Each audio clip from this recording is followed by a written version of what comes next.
ஒருத்தர் ரொம்ப அவசரமா வந்தார். சார், மனுஷன் நிம்மதியா இருக்கிறதுக்கு என்ன வழின்னு கேட்டார். சீக்கிரமா ஒரு கல்யாணத்தை பண்ணீங்க, எல்லாம் சரியா போடும் அப்படின்னோம். அவர் ஒரு மாதிரியா பார்த்தார். ஏற்கனவே எனக்கு கல்யாணம் ஆயிட்டுது சார், அதனால தானே நிம்மதியா இருக்கிறதுக்கு வழி கேட்கறேன் அப்படின்னார். சரி, இவர் ஒரு மாதிரியான கேஸ் அப்படின்னு நினைச்சுக்கிட்டு நம்மகிட்ட இருந்த ஒரு சின்ன புத்தகத்தை அவர்கிட்ட தூக்கி கொடுத்தோம். இதை படிச்சு பாருங்கன்னு. கல்யாணத்துக்கு பிறகும் சந்தோஷமா இருக்கிறதுக்கு என்ன வழி அப்படிங்கிற கேள்விக்கு அந்த புத்தகத்துல விளக்கம் இருந்தது. கணவன் மனைவிக்குள்ள சிக்கல் வராம இருக்கிறதுக்கு அதுல சில வழிகளை சொல்லி கொடுத்துருக்குறாங்க. அதெல்லாம் என்னென்ன அப்படிங்கறத இப்ப பார்க்கலாமா? குடும்பம்னு இருந்தா கோபம் வரதான் செய்யும். அது வந்துட்டு போகட்டும், பரவாயில்ல. ஆனா அந்த கோபம் ஒரே நேரத்துல ரெண்டு பேருக்கும் வந்துடாம பாத்துக்கணும். ஒரு சமயத்துல யாராவது ஒருத்தர் தான் கோபப்படணும், அடுத்தவங்க அமைதியா இருக்கணும். அதுக்கப்புறம் இவர் அமைதியான உடனே அவங்க ஆரம்பிச்சுக்கலாம். கோபமா ஏதாவது சொன்னா உடனே கோபமா பதில் சொல்லக்கூடாது. கொஞ்சம் பொறுத்து கோபம் தீர்ந்த உடனே அந்த பதில சொல்லலாம். அப்போ பதில் கோபமா இருந்தா கூட அது அவ்வளவு பெருசா தெரியாது. அற்ப விஷயத்துக்கெல்லாம் காய்ச்சி மூச்சுன்னு கத்திட்டு இருக்கக்கூடாது. உங்க ரெண்டு பேருக்குள்ள ஒரு தர்க்கம் ஆரம்பமாயிட்டுதுன்னு வச்சுக்கோங்க. கடுமையா ரெண்டு பேரும் விவாதம் பண்றீங்க. உங்களில் ஒருத்தர் இதுல ஜெயிக்கணும்னா அது நீங்களா இருக்க வேணாம், அடுத்தவங்க ஜெயிக்கிறதுக்கு நீங்க துணையா இருங்களேன். அப்படின்னா நீங்க கொஞ்சம் விட்டு கொடுக்கணும், அவ்வளவுதான். ஏதாவது குத்தம் சொல்லணுமா, செஞ்ச தப்ப சுட்டி காட்டணுமா, விமர்சனம் பண்ணணுமா, பண்ணுங்க, வேணான்னு சொல்லல. ஆனா சொன்னதை அப்படி சொல்றத கொஞ்சம் அன்பா இதமா சொல்லுங்க. எப்போ நடந்த தவறுகளை எல்லாம் இப்போ போய் மறுபடியும் ஞாபகப்படுத்திட்டு இருக்க வேண்டாம். நான் அப்பவே சொன்னேன் இந்த புடவை வேணாம்னு, நீங்க தான் கேட்கல, இப்போ பாருங்க கிழிஞ்சு போச்சு இப்படின்னு கத்துனாங்க ஒரு அம்மா. எப்போ சொன்னீங்கன்னு கேட்டா ஒரு 10 வருஷத்துக்கு முன்னாடி தீபாவளி சமயத்துல அப்படிங்கிறாங்க. அது என்ன இன்னும் அப்படியே புதுசாகவே இருக்கும்? உங்களுக்கு அவர் தான் பெருசு, அவருக்கு நீங்க தான் பெருசு. அதை விட இந்த உலகத்துல வேற எதுவும் முக்கியம் இல்லைன்னு நினைக்கணும். நீ தான் என்னுடைய உலகம்னு எத்தனை தடவை சொல்லியிருப்பீங்க? அதெல்லாம் வெறும் வசனமா போயிடக்கூடாது. ஏதாவது ஒரு பிரச்சனையை பத்தி கடுமையா விவாதம் பண்ணிட்டு இருக்கீங்க, அதை அப்படியே பாதியில விட்டுட்டு படுக்கைக்கு போயிடக்கூடாது. சொச்சத்தை நாளைக்கு பேசிக்கலாம்னு. அப்படி போனா தூக்கம் வராது. பிரச்சனையை ஒரு முடிவு பண்ணிக்கிட்டு அதுக்கப்புறமா தூங்க போகணும். ஒரு நாள்ல ஒரு தடவையாவது உங்க ஜோடியை பாராட்டி நல்ல விதமா கனிவா ஒரு வார்த்தை சொல்லணும் அப்படின்னு தீர்மானம் பண்ணீங்க. ஏதாவது தப்பு பண்ணிவிட்டீங்கன்னா பரவாயில்ல, அதை ஒத்துக்கிறதுக்கும் மன்னிப்பு கேட்கறதுக்கும் தயாரா இருக்கணும். அது ஒன்றும் கேவலம் கிடையாது. வீட்டுக்குள்ள தானே கேட்க போறீங்க, வெளியில யாருக்கு தெரிய போதும்? எப்படியோ உங்களுக்குள்ள ஒரு சமரசம் ஆனா சரிதான். ஒரு தகராறுன்னு எடுத்துக்கிட்டா குறைஞ்சபட்சம் அதுக்கு 2 பேர் தேவை. தனியாவே உட்காந்துக்கிட்டு நான் இப்ப தகராறு பண்ணிட்டு இருக்கிறேன் அப்படின்னு யாரும் சொல்ல முடியாது. 2 பேர் தகராறு பண்றாங்கன்னா பொதுவா அந்த 2 பேர்ல யாரு அதிகமா பேசுறாங்களோ அவங்க பேர்ல தான் தப்பு இருக்கும். அதை மனசுல வச்சுக்கணும். இதெல்லாம் தான் அந்த புத்தகத்துல போட்டிருக்கிற வழிமுறைகள். இவ்வளவும் சரியா வரலன்னா அப்புறமா சொல்லுங்க, வேற புத்தகம் ஏதாவது இருக்கான்னு தேடுவோம். ஒரு கணவன் தன்னுடைய மனைவியை அழைச்சிட்டு ஒரு மனோதத்துவ டாக்டர் கிட்ட வந்தாரா. டாக்டர், எங்களுக்கு கல்யாணம் ஆகி 30 வருஷ காலமா நாங்க ஒரு விஷயத்துல கூட ஒத்து போனதில்லை அப்படின்னு ஆரம்பிச்சார்.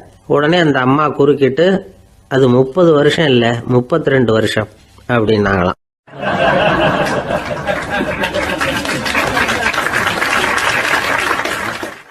சில பேரை இப்படி சொல்றது உண்டு. அடுத்தவங்களை அனுசரிச்சு நடந்துக்க தெரியல, அவன் என்ன சார் மனுஷன் அப்படிம்பாங்க. சக மனிதர்களோட எப்படி பழகிறது அப்படின்னு தெரியாததுனாலேயே பல பேர் இன்னைக்கு சங்கடப்பட்டுக்கிட்டு இருக்கிறாங்க. வசதி வாய்ப்பெல்லாம் சரியா இருக்கும், ஆனா வாழ்க்கை சரியா இருக்காது. இன்னொருத்தர்கிட்ட எப்படி பேசுறது பழகிறதுங்கிறது தெரியாததுனாலதான் இந்த அவஸ்தை. சரி, இந்த அவஸ்தை இல்லாம வாழறது எப்படி? இதுக்கு அனுபவசாலிகள் சில வழிமுறைகளை சொல்றாங்க. அதெல்லாம் என்னென்னங்கிறத இப்ப தெரிஞ்சுக்குவோம். முதல்ல நம்ம நாக்கு நம்ம கண்ட்ரோல்ல இருக்கணும். வார்த்தைகளை கொட்டி விட்டு அதுக்கப்புறம் அள்ள முடியாம கிடந்து கஷ்டப்படக்கூடாது. எப்படி பேசுறோங்கிறதும் முக்கியம், பேசுறப்ப எப்படி முகத்தை வச்சிருக்கிறோங்கிறதும் முக்கியம். அன்பா பேசினாலும் நல்லா இருக்கும். அப்படி பேசுறப்ப ஆதரவா அவர் தோள் மேல ஒரு கையை போட்டுக்கிட்டு பேசினா இன்னமும் நல்லா இருக்கும். 2வது விஷயம், இன்னொருத்தர்கிட்ட பேசுறப்ப வாக்குறுதிகளை அள்ளி வீசக்கூடாது. கொடுக்கற வாக்குறுதி குறைச்சலா இருக்கணும். அப்படி கொடுத்த வாக்குறுதியை கண்டிப்பா நிறைவேற்றணும். நாம ஒருத்தரை பாராட்டுறோம் அல்லது அவரை பத்தி அபிப்பிராயம் சொல்றோம்னா அது ஆக்கப்பூர்வமா இருக்கணும். நம்ம பாராட்டு அல்லது விமர்சனம் அடுத்தவருடைய முன்னேற்றத்துக்கு உதவுறது மாதிரி இருக்கணும். நாம சொல்றதை கேட்டுட்டு அவன் தலையில கையை வச்சுட்டு உட்காந்துடக்கூடாது. எப்பவும் உற்சாகமா இருக்கணும், முகம் மலர்ச்சியா இருக்கணும். மனுஷன் இருந்தா வருத்தம், கவலை, ஏமாற்றம் எல்லாம் இருக்கதான் செய்யும். அதெல்லாம் மனசுல இருக்கட்டும். அந்த வருத்தமும் கவலையும் ஏமாற்றமும் சேர்ந்துக்கிட்டு நம்ம முகத்தில் இருக்கிற மலர்ச்சியை மூடி மறைக்கிறதுக்கு நாம இடம் கொடுத்துடக்கூடாது. எந்த விஷயத்தை பற்றி யாருக்கிட்ட பேசினாலும் வெளிப்படையாக பேசணும், திறந்த மனசோட பேசணும். மூடி மறைச்சி முன்னு மூழ்கிக்கிட்டு இருக்கக்கூடாது. இன்னொருத்தர்கிட்ட பேசுகிறப்போ விவாதம் பண்ணுங்க, அது தப்பு இல்லை. ஆனால் வாதாடிக்கிட்டு இருக்கக்கூடாது. அதாவது என்ன சொல்கிறாங்கன்னா, டிஸ்கஸ் பண்ணலாம், ஆர்கியூ பண்ணக்கூடாதான். நம்மக்கிட்ட இருக்கிற நல்ல குணங்களை நாம் எடுத்து சொல்லிகிட்டு இருக்கக்கூடாது. அந்த நல்ல குணங்களே நம்மளை பற்றி எடுத்து சொல்லணும், அது மாதிரி நடந்துக்கணும். அதே மாதிரி அடுத்தவங்க கிட்ட உள்ள கெட்ட குணங்களை பற்றி அவசியம் இல்லாமல் நாம் பேச வேண்டியதில்லை.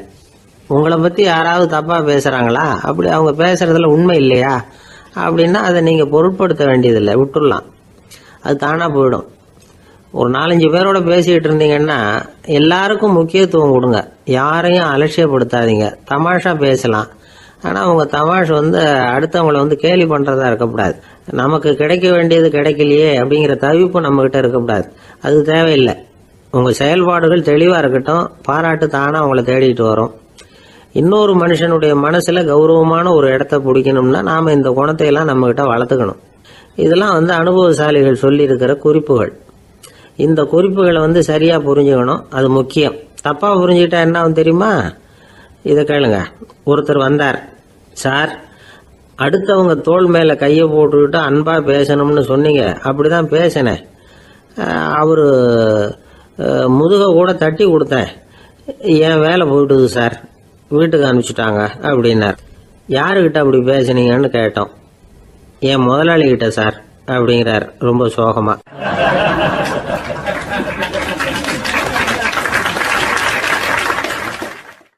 இந்த உலகமே ஒரு நாடக மேடை, நாம் எல்லாரும் நடிகர்கள்.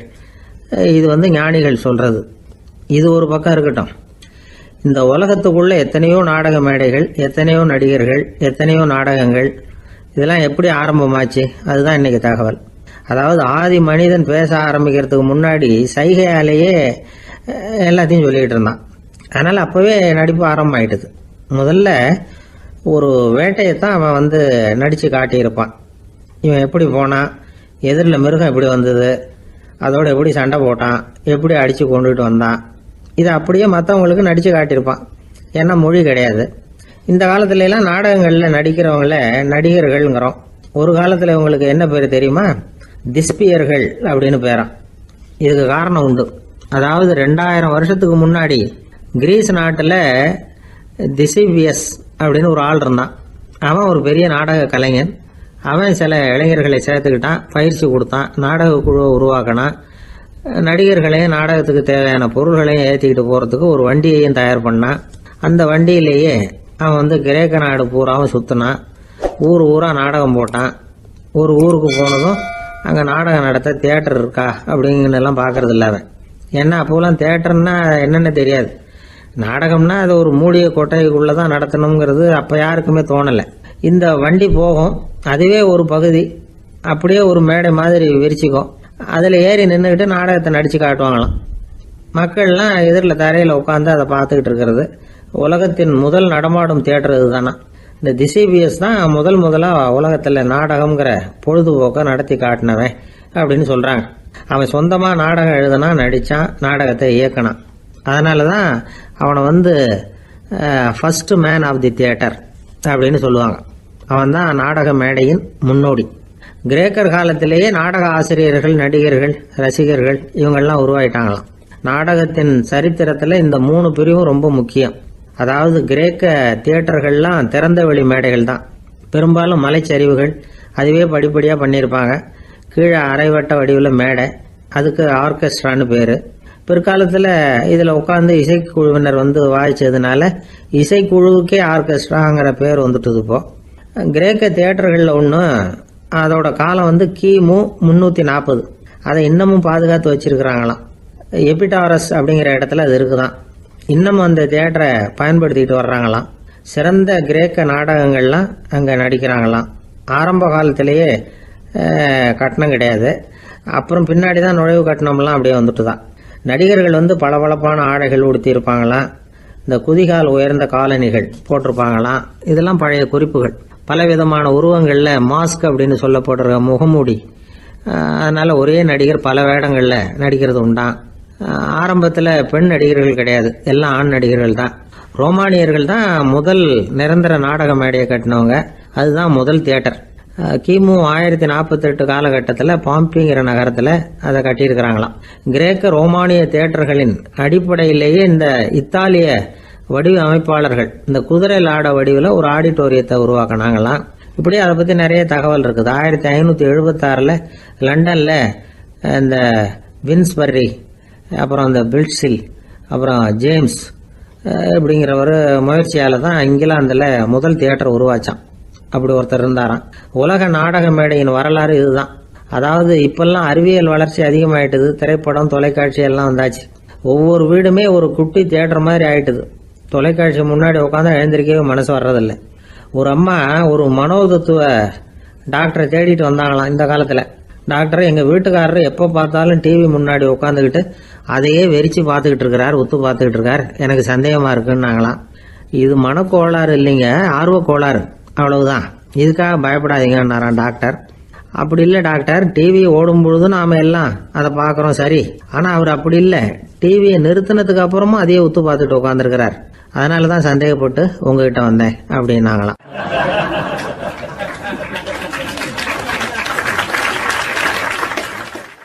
ஒரு சின்ன பையன் வந்தான். அவனை பார்த்து ஒரு கேள்வி கேட்டோம். ஏன்ப்பா உங்கள் வீட்டில் அம்மா புத்திசாலியா அப்பா புத்திசாலியா அப்படின்னு. அவன் அலட்சியமாக நம்மளை பார்த்து சிரிக்கிறான். என்ன சார் இது, இந்த காலத்தில் இது கூட தெரியாமல் இருக்கிறீங்களே அப்படிங்கிறான். ஒரு சின்ன பையன் நம்மளை பார்த்து இப்படி கேட்டு விட்டானே அப்படின்னு நினைக்கிறப்போ நமக்கு ஒரு மாதிரி ஆகிடும். அதுக்கப்புறம்தான் இந்த தாத்தா பாட்டிலாம் சொல்கிற ஒரு கதை ஞாபகத்துக்கு வந்தது. அது என்ன கதை தெரியுமா? ஒரு ஊரில் ஒரு அம்மாவும் பிள்ளையும் இருந்தாங்களாம். அந்த மகனுக்கு திடீர்னு தேசாந்திரம் போய் வரணும்னு ஆசை வந்துட்டுது. ஊராக போய் சுற்றி பார்க்கணுங்கிற ஆசை. அந்த அம்மாவுக்கு இது பிடிக்கல. மகனை பிரிஞ்சு இருக்கிறதுக்கு அவங்க மனசு இடம் கொடுக்கல. வேணாப்பான்னு சொல்லி பார்த்தாங்க, அவன் கேட்கல. திடீர்னு புறப்படவும் செஞ்சுட்டான். சரி, இனிமே அவனை தடுக்க முடியாதுன்னு முடிவு பண்ணிக்கிட்டாங்க அந்த அம்மா. இருந்தாலும் புத்திசாலித்தனமாக ஒரு யோசனை பண்ணாங்க. மகனை கிட்டத்தில் கூப்பிட்டாங்க. அவங்ககிட்ட சொன்னாங்க, இதை பாருப்பா, நீ தேசாந்திரம் போகிறதுன்னு தீர்மானம் பண்ணிவிட்ட, அதை நான் தடுக்கலை, போயிட்டு வந்துடும். ஆனால் போகிறதுக்கு முன்னாடி எனக்கு ஒரு வாக்குறுதி கொடுத்துட்டு போ அப்படின்னாங்க. போகிறப்போ ராத்திரியாக இருந்தாலும் பகலாக இருந்தாலும் சரி, புளிய மரத்து நிழலில் தான் தங்கணும். திரும்பி வர்றப்போ இரவும் பகலும் நீ வேப்ப மரத்து நிழல்லே தங்கணும் அப்படின்னாங்க. சரி, அப்படியே செய்கிறேன்னு சொல்லி வாக்குறுதி கொடுத்தான் பையன். புறப்பட்டு போனான். போகிற வழியில் புளிய மரத்து நிழல்லே தங்கினான், தூங்கினான். அப்படி போய்கிட்டே இருந்தான். 7வது நாள் அவன் உடம்பு சுகமில்லாமல் போயிட்டுது. ரொம்பவும் பலவீனமாயிட்டான். இனிமேல் நடக்க முடியாதுங்கிற நிலைமை வந்துட்டுது. யோசிச்சு பார்த்தான். சரி, இதுக்கு மேலே போக வேண்டாம் அப்படின்னு முடிவு பண்ணிட்டு திரும்பி வர ஆரம்பிச்சிட்டான். திரும்பி வர்றப்போ வழியில் வேப்ப மரத்து நிழல்லையே தங்கி வந்தான். நாளுக்கு நாள் உடம்பு சரியாக வந்துட்டுது. 7வது நாள் வீட்டுக்கு சேர்றான். உடம்பு பழையபடியே கலகலப்பாயிட்டுது. பூரண சுகம். தேசாந்திரம் போன பையன் திரும்பி வந்துட்டானே அப்படின்னு அந்த அம்மா ஆச்சரியப்படலை. ஏன்னா அவங்களுக்கு தெரியும் இப்படி ஆகும்னு. பையன் சீக்கிரமாக திரும்பி வரணுங்கிறதுக்காக தான் அவங்க அந்த யோசனையை சொன்னாங்க. என்ன விஷயங்கிறதையும் அவங்களே சொன்னாங்க. மகனே, புளிய மரத்து நிழல் உடம்புக்கு உஷ்ணத்தை கொடுக்கும், சீக்க உண்டாக்கும். அதனால் நீ தொடர்ந்து புளிய மரத்து நிழலில் தங்கினாவே நோய்க்கு ஆளாயிட்ட. அதனால் நல்ல பயணத்தை முடிச்சுக்கிட்டு திரும்பி வரணுங்கிற முடிவுக்கு வந்துட்ட. திரும்பி வர்றப்போ நீ தங்கினது வேப்ப மரத்து நிழல். அது உடம்புக்கு குளிர்ச்சியை தரக்கூடியது, நோயை தீர்க்கக்கூடியது. அதனால் சுகமாக வீட்டுக்கு சேர்ந்துட்ட. உன்னோட தேசாந்திர பயணத்தை தடுக்கிறதுக்காக தான் இப்படி பண்ணினேன் அப்படின்னாங்களாம் அந்த அம்மா. பார்த்தீங்களா அம்மாவோட புத்திசாலித்தனத்தை? அப்பாவாக இருந்தால் இப்படியா பண்ணுவார்? ஒரு அப்பா பையன்கிட்ட 10 ரூபா கொடுத்து இதை எடுத்துக்கிட்டு அடுத்த ஊருக்கு போய் அங்கே இருக்கிற மாமா கிட்ட இதை கொடுத்துட்டு வாடா, வழியில் எங்கேயாவது மரத்தடியில் படுத்து தூங்கி விடாதே அப்படின்னு எச்சரிக்கை பண்ணி அனுப்புனாராம். பையனுக்கு எச்சரிக்கையாக வாழறது எப்படிங்கிறத கற்றுக் கொடுக்கறதுக்காக இப்படி பண்ணார். அவன் பணத்தை வாங்கிட்டு போனான். அப்பா சொன்னதை மறந்துட்டு ஒரு மரத்தடியில் படுத்து தூங்கிட்டான். அவனுக்கு தெரியாமல் அவன் பின்னாடியே போன அப்பா அவன் கையில் இருந்த அந்த 10 ரூபாயை நைஸாக எடுத்துகிட்டு வந்துட்டார். அவன் பையில் தானே வச்சுருந்தான், அது தெரியாமல் எடுத்துகிட்டு வந்துட்டார். அவன் தூங்கிக்கிட்டு இருக்கான். எடுத்துகிட்டு ஒரு மறுபடியும் வீட்டுக்கு வந்துட்டார். பையன் முழிச்சுக்கிட்டு பையை தடவி பார்க்குறான், பணத்தை காணும். அழுதுகிட்டே திரும்பி வந்தான். அப்பா கிட்ட விஷயத்த சொன்னான். அப்பா சிரிச்சுக்கிட்டே சொன்னார், அதுக்கு தான்ப்பா ஆரம்பத்திலேயே எச்சரிக்கை பண்ணினேன், இனிமேலாவது நீ ஜாக்கிரதையாக இருக்கணும் அப்படிங்கிறதுக்காக தான் இப்படி பண்ணினேன். அந்த பணம் எங்கேயும் போயிடல, நான் தான் அதை உனக்கு தெரியாமல் எடுத்து வச்சிருக்கிறேன். இதோ பாரு அப்படின்னு சொல்லிக்கிட்டு சைடு பாக்கெட்டில் கையை விட்டா அது ஓட்டையாக இருக்குது. அதை எவனோ ஏற்கனவே கத்திரிச்சு எடுத்துகிட்டு போட்டான். இப்போ அப்பா முகத்தில் அசடு வழிஞ்சுதான்.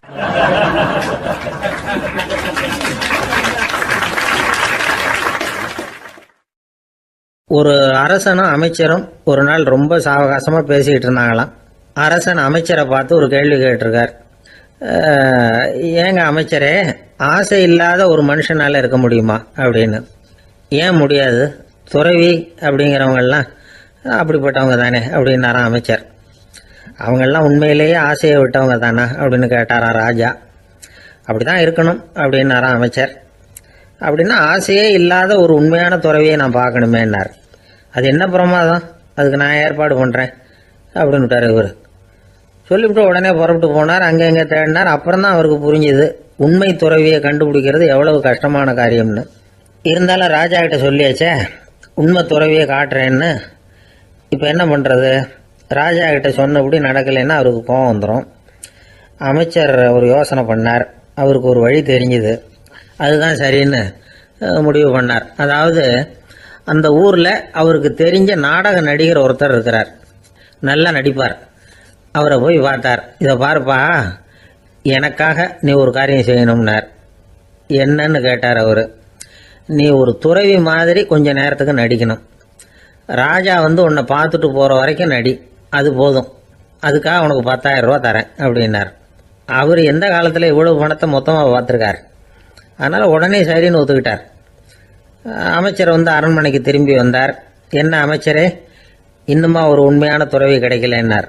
உண்மையான துறவி ஒருத்தரை இப்போ தான் கொஞ்ச நேரத்துக்கு முன்னாடி பார்த்து பேசிவிட்டு வர்றேன். அவர் நம்ம ஊருக்கு வெளியில் குளத்தங்கரையில் உள்ள ஒரு ஆலமரத்துக்கு அடியில் உட்காந்துருக்கிறார் அப்படின்னார் இவர். அப்படின்னா உடனே புறப்படுங்க அப்படின்னார் ராஜா. பரிவாரங்களோடு புறப்பட்டார். அங்கே அந்த மரத்தடியில் அந்த ஆள் வேஷம் போட்டுக்கிட்டு துறவி மாதிரி உட்காந்துருக்கிறான். ராஜா நேராக போனார். அந்த துறவி காலில் பொத்துன்னு விழுந்து வணங்கினார். உடனே ராணி அவர் காலில் விழுந்தாங்க.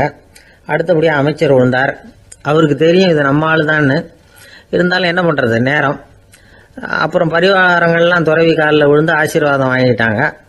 ராஜா அப்புறமா தங்கத்தட்டில் பொன்னையும் பொருளையும் வச்சு அந்த துறவிகிட்ட ரொம்ப பணிவாக நீட்டுறார். தாங்கள் தயவு பண்ணி இதை ஏற்றுக்கணும் அப்படின்னு வேண்டிக்கிட்டார். அந்த துறவி பற்று இல்லாமல் அதை பார்த்தார்.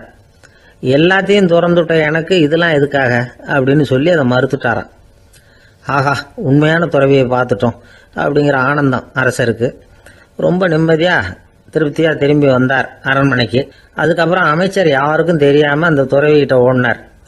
சொன்ன பிரகாரம் பணத்தை நீட்டினார். இந்தப்பா, நான் உங்ககிட்ட சொன்னபடி 10,000 ரூபா பணம் எடுத்துக்கோ அப்படின்னார். அந்த ஆள் ராஜா கிட்ட சொன்னது மாதிரியே எல்லாத்தையும் திறந்துவிட்ட எனக்கு இதெல்லாம் எதுக்காக வேணாம் அப்படின்னு விட்டாரான்.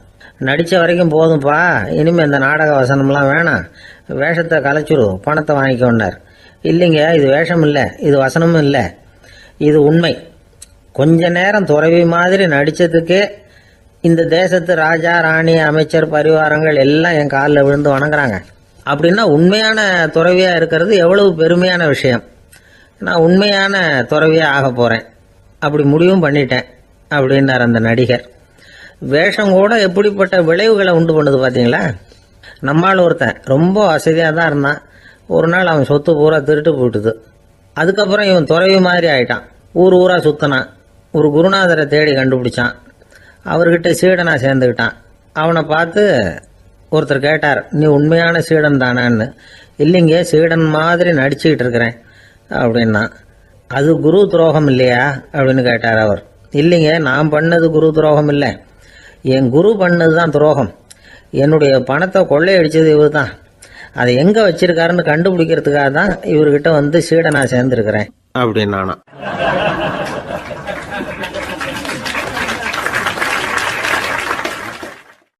ஒரு ஆள் இருந்தான், நிறைய பணம் சம்பாதிச்சான். ஆனால் செலவு பண்ண மனசு வரல, கருமி. அவன் என்ன பண்ணா, சேர்த்த பணம் பூராவையும் ஒரு மரத்தடியில் புதைச்சி வச்சிருந்தான். வாரத்துக்கு ஒரு தடவை அந்த மரத்தடிக்கு வருவான். புதைச்ச இடத்த ஆவலோடு பார்த்துக்கிட்டு இருப்பான். அதுக்கப்புறம் போயிடுவான். அவ்வளவுதான். ஒரு நாள் ஒரு திருடன் வந்தான். இவன் புதைச்சி வச்சிருந்ததெல்லாம் எடுத்துட்டு போட்டான். இது தெரிஞ்சு போச்சு. அந்த கருமி புலம்ப ஆரம்பிச்சிட்டான். இவன் புலம்பலை கேட்டதும் அக்கம் பக்கத்தில் இருந்தவங்க எல்லாம் ஓடி வந்தாங்க. என்ன விஷயம்னு விசாரிச்சாங்க. இவன் சொன்னான். ஒரு பெரியவர் கேட்டார், ஏப்பா வாரம் வந்து இந்த இடத்த பார்க்கறதாக சொன்னியே, எப்போவாவது இதில் இருக்கிற பணத்தை எடுத்து செலவு பண்ணியிருக்கியா அப்படின்னு கேட்டார். நான் அப்பப்போ வந்து அதை பார்க்கறது தான் வழக்கம், அதை தொட்டதே இல்லைன்னு அவன். சரி, அப்படின்னா இப்போவும் நீ அதே மாதிரி வாரம் ஒரு தடவை வந்து இந்த இடத்த பார்த்துட்டு போகலாமே அப்படின்னாராம் அந்த பெரியவர். அதுவும் சரிதானே, எவ்வளவு காலமானாலும் அவன் அந்த பணத்தை எடுத்து செலவு பண்ண போறதில்ல. அப்படி இருக்கிறப்ப உள்ளே பணம் இருந்தாலும் ஒன்று தான், இல்லாமல் போனாலும் ஒன்று தான். இதிலிருந்து என்ன புரியுதுன்னா, ஒருத்தர்கிட்ட இருக்கிற பணத்தை கொண்டு அவர் பணக்காரரா ஏழையா அப்படின்னு முடிவு செய்கிறது சரியில்லை. அந்த செல்வத்தை அனுபவிக்கிற திறன், பயன்படுத்துகிற திறன், அதை வச்சு தான் அவர் ஏழையா பணக்காரரா அப்படிங்கிறத நிர்ணயம் பண்ணணும். அதுதான் சரி. செலவு பண்ண தெரியாதவன் சேகரம் பண்ணிகிட்டே இருக்கிறதுனால என்ன பிரயோஜனம்? தலைமுடியே இல்லாதவன் தாராளமாக சீப்புகளை வாங்கி சேகரம் பண்ணுறது மாதிரி தானே இது. சில சமயம் செலவு பண்ண நாம் தயாராக இருந்தால் கூட அந்த செல்வம் நமக்கு பயன்படுறதில்ல. அரேபியாவில் ஒரு நகை வியாபாரி விலை உயர்ந்த முத்துக்களை எல்லாம் அவர் வச்சு வியாபாரம் பண்ணிகிட்டு இருந்தார். அவர் ஒரு சமயம் ஒரு பாலைவனம் வழியாக போயிட்டு இருக்கிறார் ஒட்டகத்தில். அப்போ திடீர்னு கடுமையான புயல் வீச ஆரம்பிச்சுட்டுது. திசை தவறி இவர் எங்கேயோ வந்துட்டார். கூட வந்தவங்களையும் காணல, எங்கே போனாங்களோ தெரியல. இவர் ரொம்ப பயந்து போய் அங்கேயும் எங்கேயுமா அலைஞ்சு தெரிகிறார். வழியே தெரியல. பசி கடுமையாயிட்டுது. ஒட்டகத்து முதுகில் ஒரு மூட்டை இருந்தது. அதை பிரித்து பார்த்தார். உள்ளே ஏதாவது இருக்கான்னு தேடி பார்க்குறார். அது வரைக்கும் கண்ணில் தட்டுப்படாத அபூர்வமான ஒரு பை கண்ணில் பட்டுது. ஆஹா, அதில் ஏதாவது சாப்பிட்றதுக்கு இருக்கும் அப்படின்னு நினச்சி ஆவலாக அதை பிரித்து பார்க்குறார். அந்த பையில் விலை உயர்ந்த முத்துக்கள் நிறைய இருந்துதான். அப்போ தான் அவர் நினச்சாராம், விலை உயர்ந்த முத்துக்கள் கூட சாப்பிட்றதுக்கு உணவாக முடியாது அப்படிங்கிறத புரிஞ்சுக்கிட்டாராம். எந்த நேரத்தில் எது நமக்கு தேவையோ அது நமக்கு தாராளமாக கிடைக்கணும். அப்படி அது கிடைக்கிறதுக்கு நம்மக்கிட்ட இருக்கிற செல்வம் பயன்படணும். அது நமக்கும் பயன்படலாம், நம்ம மூலமாக அடுத்தவங்களுக்கும் பயன்படலாம். அதுதான் செல்வத்தின் பயன். ஒரு மரத்தடியில் ஒருத்தன் உட்காந்து அழுதுகிட்டு இருந்தான். அந்த பக்கமாக வந்த இன்னொருத்தன் ஏப்பா அழுதுகிட்டு இருக்கிறேன்னு கேட்டான். இந்த இடத்துல தான் பூமிக்கு அடியில் பணம் இருக்குது, புதைச்ச இடம் தெரியல, அதான் அழறேன் அப்படின்னா. நல்லா ஞாபகப்படுத்தி பாரு, எந்த இடத்துல புதைச்ச அப்படின்னு கேட்டான் இவன். அது எப்படி எனக்கு தெரியும், புதைச்சி வச்சிருக்கிறவன் நான் இல்லையே, எங்கள் எழுத்து வீட்டுக்காரன் அப்படின்னானா இவன்.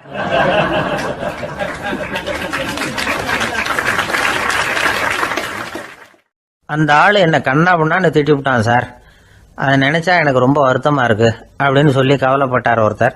இதுல கவலைப்படுறதுக்கு என்ன இருக்குது அப்படின்னார் ஒரு பெரியவர். அவர் ஒரு மகான். என்ன சார் இப்படி சொல்றீங்க, ஒருத்தர் நம்ம பார்த்து திட்டுனா வருத்தமா இருக்காதா அப்படின்னார். அது எப்படி வருத்தமா இருக்கும், திட்டுறதுங்கிறது என்ன, அது வெறும் சத்தம் தானே அப்படின்னார் அந்த பெரியவர். நம்ம ஆளுக்கு தலையை பிச்சுக்கலாம் போல இருந்தது. இருக்காது அப்படின்னா நமக்கு அப்படி தானே தோணுது. அந்த பெரியவர் சொல்றது ரொம்ப பெரிய விஷயம். அதை நாம் புரிஞ்சிக்க முயற்சி பண்ணலாம்னா நடைமுறை வாழ்க்கைக்கு அது ஒத்து வர்றது மாதிரி தெரிய மாட்டேங்குது. இருந்தாலும் அந்த பெரியவர் அதுக்கு என்னதான் விளக்கம் கொடுக்குறாருன்னு பார்ப்போமே. ஒரு ரயில் போயிட்டு இருக்கு, அதில் ஒரு சாது போயிட்டு இருக்கார். அந்த ரயில் வந்து அவர் ஹரித்வாரம் போயிட்டு இருக்கார். அவர் ரயிலில் ஏகப்பட்ட கூட்டம். நம்ம ஊர் ரயில் கேட்க வேணும், டிக்கெட் வாங்கிட்டு கொஞ்சம் பேர், வாங்காத கொஞ்சம் பேர். அது என்னத்துக்கு அனாவசியமா டிக்கெட் அப்படிங்கிற நினைப்புல பாதி பேர். இந்த கூட்டத்துக்கு மத்தியில் அந்த சாதுவும் போயிட்டு இருக்கிறார்.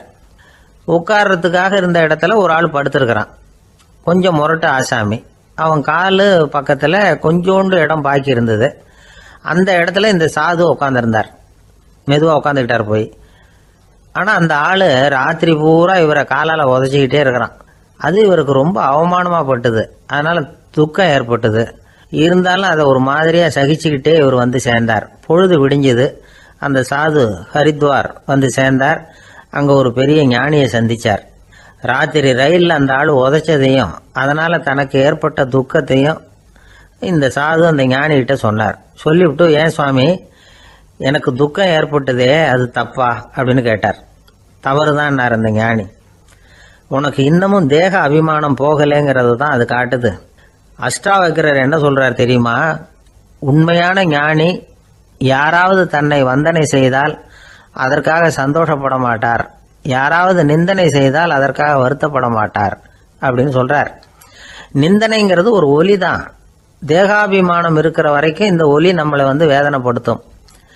நான் தேகம் இல்லை, ஆத்மா அப்படிங்கிற நினைவு இருந்தா இந்த ஒலி நம்மளை பாதிக்காது. மனு என்ன சொல்றார் தெரியுமா? ஒரு சாதகன் பாராட்டுதலை விஷம்னு நினைச்சு பயப்படணும், அவமானத்தை அமிர்தம்னு நினைச்சு சந்தோஷப்படணுங்கிறார். அவமானப்பட்டா கவலைப்படாம எப்படி இருக்க முடியும் அப்படின்னு தான் நமக்கு தோணும். அதனாலதான் நம்மள யாரும் இதுக்கு உதாரணமா யாரையும் காட்ட முடியல. புத்தரையும் கபீரையும் உதாரணமா காட்டுறாங்க. அவங்களுக்கெல்லாம் அவமானம் ஏற்பட்டப்போ கவலையே படலையாம். புத்தரை அவமானப்படுத்தணுங்கிறதுக்காக கௌசாம்பி ராணி ஒரு இளம் பெண்ணை கொலை பண்ணி சடலத்தை புத்தர் குடிசைக்கு முன்னாடி போட சொன்னார். போட்டாங்க. புத்தர் தான் அந்த பொண்ணை கெடுத்து கொலை பண்ணி விட்டாருன்னு எல்லாரும் நினைச்சாங்க. ஆனா புத்தர் இதை பத்தி கவலையே படல. அப்புறமா உண்மை தெரிஞ்சதும் புத்தர் புகழ் இன்னும் அதிகமாயிட்டது. ஒரு பெரிய சபையில ஒரு மோசமான பொண்ணு நுழைஞ்சு தனக்கும் கபீருக்கும் சம்பந்தம் உண்டுன்னு சொன்னா கபீர் கவலைப்படல. அவங்க மாதிரியெல்லாம் நாமளும் இருக்க கத்துக்கணும். நிந்தனை, அபகீர்த்தி, அவமானம் எல்லாம் ஆண்டவன் கொடுக்கிற பிரசாதம்னு நினைக்கணும் அப்படின்னு சொல்றார் அந்த ஞானி. இதை கேட்ட இந்த காலத்து ஆசாமி ஒருத்தர், நான் கூட அப்படிதான் சார், யாராவது அவமானப்படுத்தினா கவலைப்பட மாட்டேன். நேத்து கூட ஒருத்தர் என்ன பலார்னு அரைஞ்சுட்டார், நான் கொஞ்சம் கூட கவலைப்படல, பேசாம வந்துட்டேன்னார். ஏன் அப்படி வந்துட்டீங்க அப்படின்னு. அவர் அரைஞ்சதுலேயும் ஒரு அர்த்தம் இருந்தது, அதனால தான் அப்படி வந்துட்டேன்னார். ஏன் அரைஞ்சாருன்னு கேட்டேன். 10 வருஷத்துக்கு முன்னாடி 15 ரூபா அவர்கிட்ட கடன் வாங்கினேன், அதை கேட்டு கேட்டு பார்த்துட்டு கடைசியாக தான் அரைஞ்சார் அப்படின்னார். ஆண்டவனுடைய பிரசாதம் இவருக்கு அடிக்கடி கிடைக்கும் போல இருக்கு.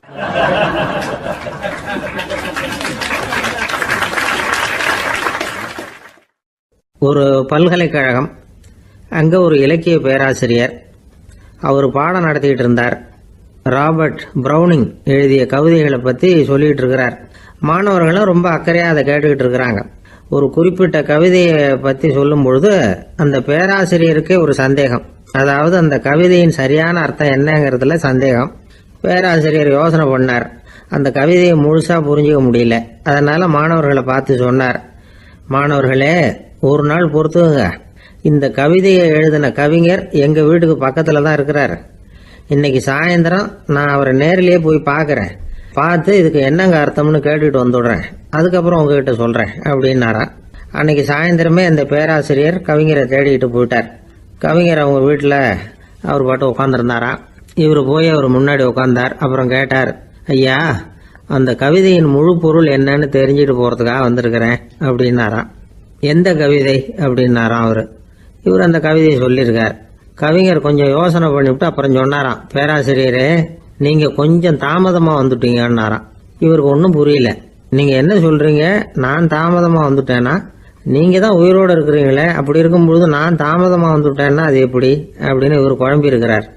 இப்ப கவிஞர் சொன்னாராம், ஐயா, நான் உயிரோட இருக்கிறேனா இல்லையாங்கிறது முக்கியம் இல்லை. நான் அந்த கவிதை வரிகளை எழுதினப்போ 2 பேருக்கு அதோட அர்த்தம் தெரிஞ்சிருந்தது. இப்போ ஒரே ஒருத்தருக்கு தான் அதோட அர்த்தம் தெரியும் அப்படின்னாராம். பேராசிரியர் யோசனை பண்ணியிருக்கார். அப்படின்னா அந்த ஒருத்தர் கவிஞர் ராபர்ட் பிரவுனிங்கை தவிர வேற யாரா இருக்க முடியும்? இவர் தான் அப்படிங்கிறத அவர் மனசுல நினைச்சுக்கிட்டார். அதனால சொன்னார், ஐயா, நான் தாமதமா வரல, அந்த கவிதையின் பொருள் என்ன அது சொல்லுங்கன்னார். பேராசிரியரே, நான் சொல்றது உங்களுக்கு புரியலன்னு நினைக்கிறேன். நான் இந்த வரிகளை எழுதினப்போ 2 பேருக்கு அதோட அர்த்தம் தெரிஞ்சிருந்தது. அந்த 2 பேர் யாருன்னா, ஒருத்தர் ராபர்ட் பிரவுனிங், அதாவது நான், இன்னொருத்தர் கடவுள். இப்போ அது கடவுளுக்கு மட்டும்தான் தெரியும். நானே இதை பத்தி பல தடவை யோசனை பண்ணி பார்த்தேன். இது ரொம்ப அழகானது, ஆனாலும் ரொம்ப வழுக்கலானது. அதை பிடிச்சிட்டோம்னு நினைச்சிட்டு இருக்கும் பொழுதே காத்து மாதிரி அது உங்ககிட்ட இருந்து ஓடி போயிடுது. எனக்கு ரொம்பவும் வருத்தமா தான் இருக்குது. நிச்சயமா நான் தான் இந்த வரிகளை எழுதியிருக்கிறேன், அதுல அர்த்தம் இருக்குங்கிறது எனக்கு தெரியும், அதை நான் உணர்றேன். ஆனா நீங்க என்ன மன்னிக்கணும், எனக்கே கூட அதை என்னால விளக்க முடியல. அப்படி இருக்கும் பொழுது உங்களுக்கு எப்படி அதை நான் விளக்க முடியும் அப்படின்னு அந்த கவிஞர். அனுபவிக்கப்படக்கூடிய எல்லாமே விளக்கப்படக்கூடிய ஒன்றல்ல, விளக்கப்படும் எல்லாமே அனுபவிக்கப்படக்கூடிய ஒன்றல்ல அப்படிங்கிறது ஞானிகளுடைய கருத்து. அதுக்காக தான் அந்த சம்பவம். வாழ்க்கையில் நீங்கள் தொடர்ந்து ஆய்வு செய்து கொண்டே இருக்கக்கூடிய விளக்கங்களை ஒருபோதும் அடைய முடியாத பரிமாணங்கள் இருக்கிறதுனால தான் அது அலுப்பு தட்டாமல் இருக்குது. உங்களால் நிறைய அனுபவிக்க முடியும். இருந்தாலும் நீங்கள் அனுபவித்து அறிந்த விஷயங்கள் கூட வார்த்தைகளால் விளக்கப்பட முடிவதில்லை அப்படிங்கிறது பெரியோர் சிந்தனை. இதெல்லாம் ஒரு பக்கம் இருக்கட்டும். நமக்கு தெரிஞ்ச பேராசிரியர் ஒருத்தர் 1 மணி நேரம் ரொம்ப விவரமாக வகுப்பு எடுத்தார். கடைசியாக சொன்னார், மாணவர்களே, ரொம்பவும் எளிமையாக விளக்கமாக எல்லா விவரமும் சொல்லியிருக்கிறேன். அதனால் இதில் உங்களுக்கு சந்தேகம் வர்றதுக்கு வாய்ப்பே இல்லை. இருந்தாலும் கேட்க வேண்டிய கடமை கேட்குறேன். இது வரைக்கும் நடத்தினதில் யாருக்காவது ஏதாவது சந்தேகம் உண்டா அப்படின்னு கேட்டாராம். எனக்கு ஒரே ஒரு சந்தேகம்தான் சார் அப்படின்னு எழுந்திரிச்சு நிற்கிறான் ஒருத்தன். என்னன்னு கேட்டாராம். இது வரைக்கும் நீங்கள் என்ன பாடம் சார் நடத்துனீங்க அப்படின்னானா அவன்.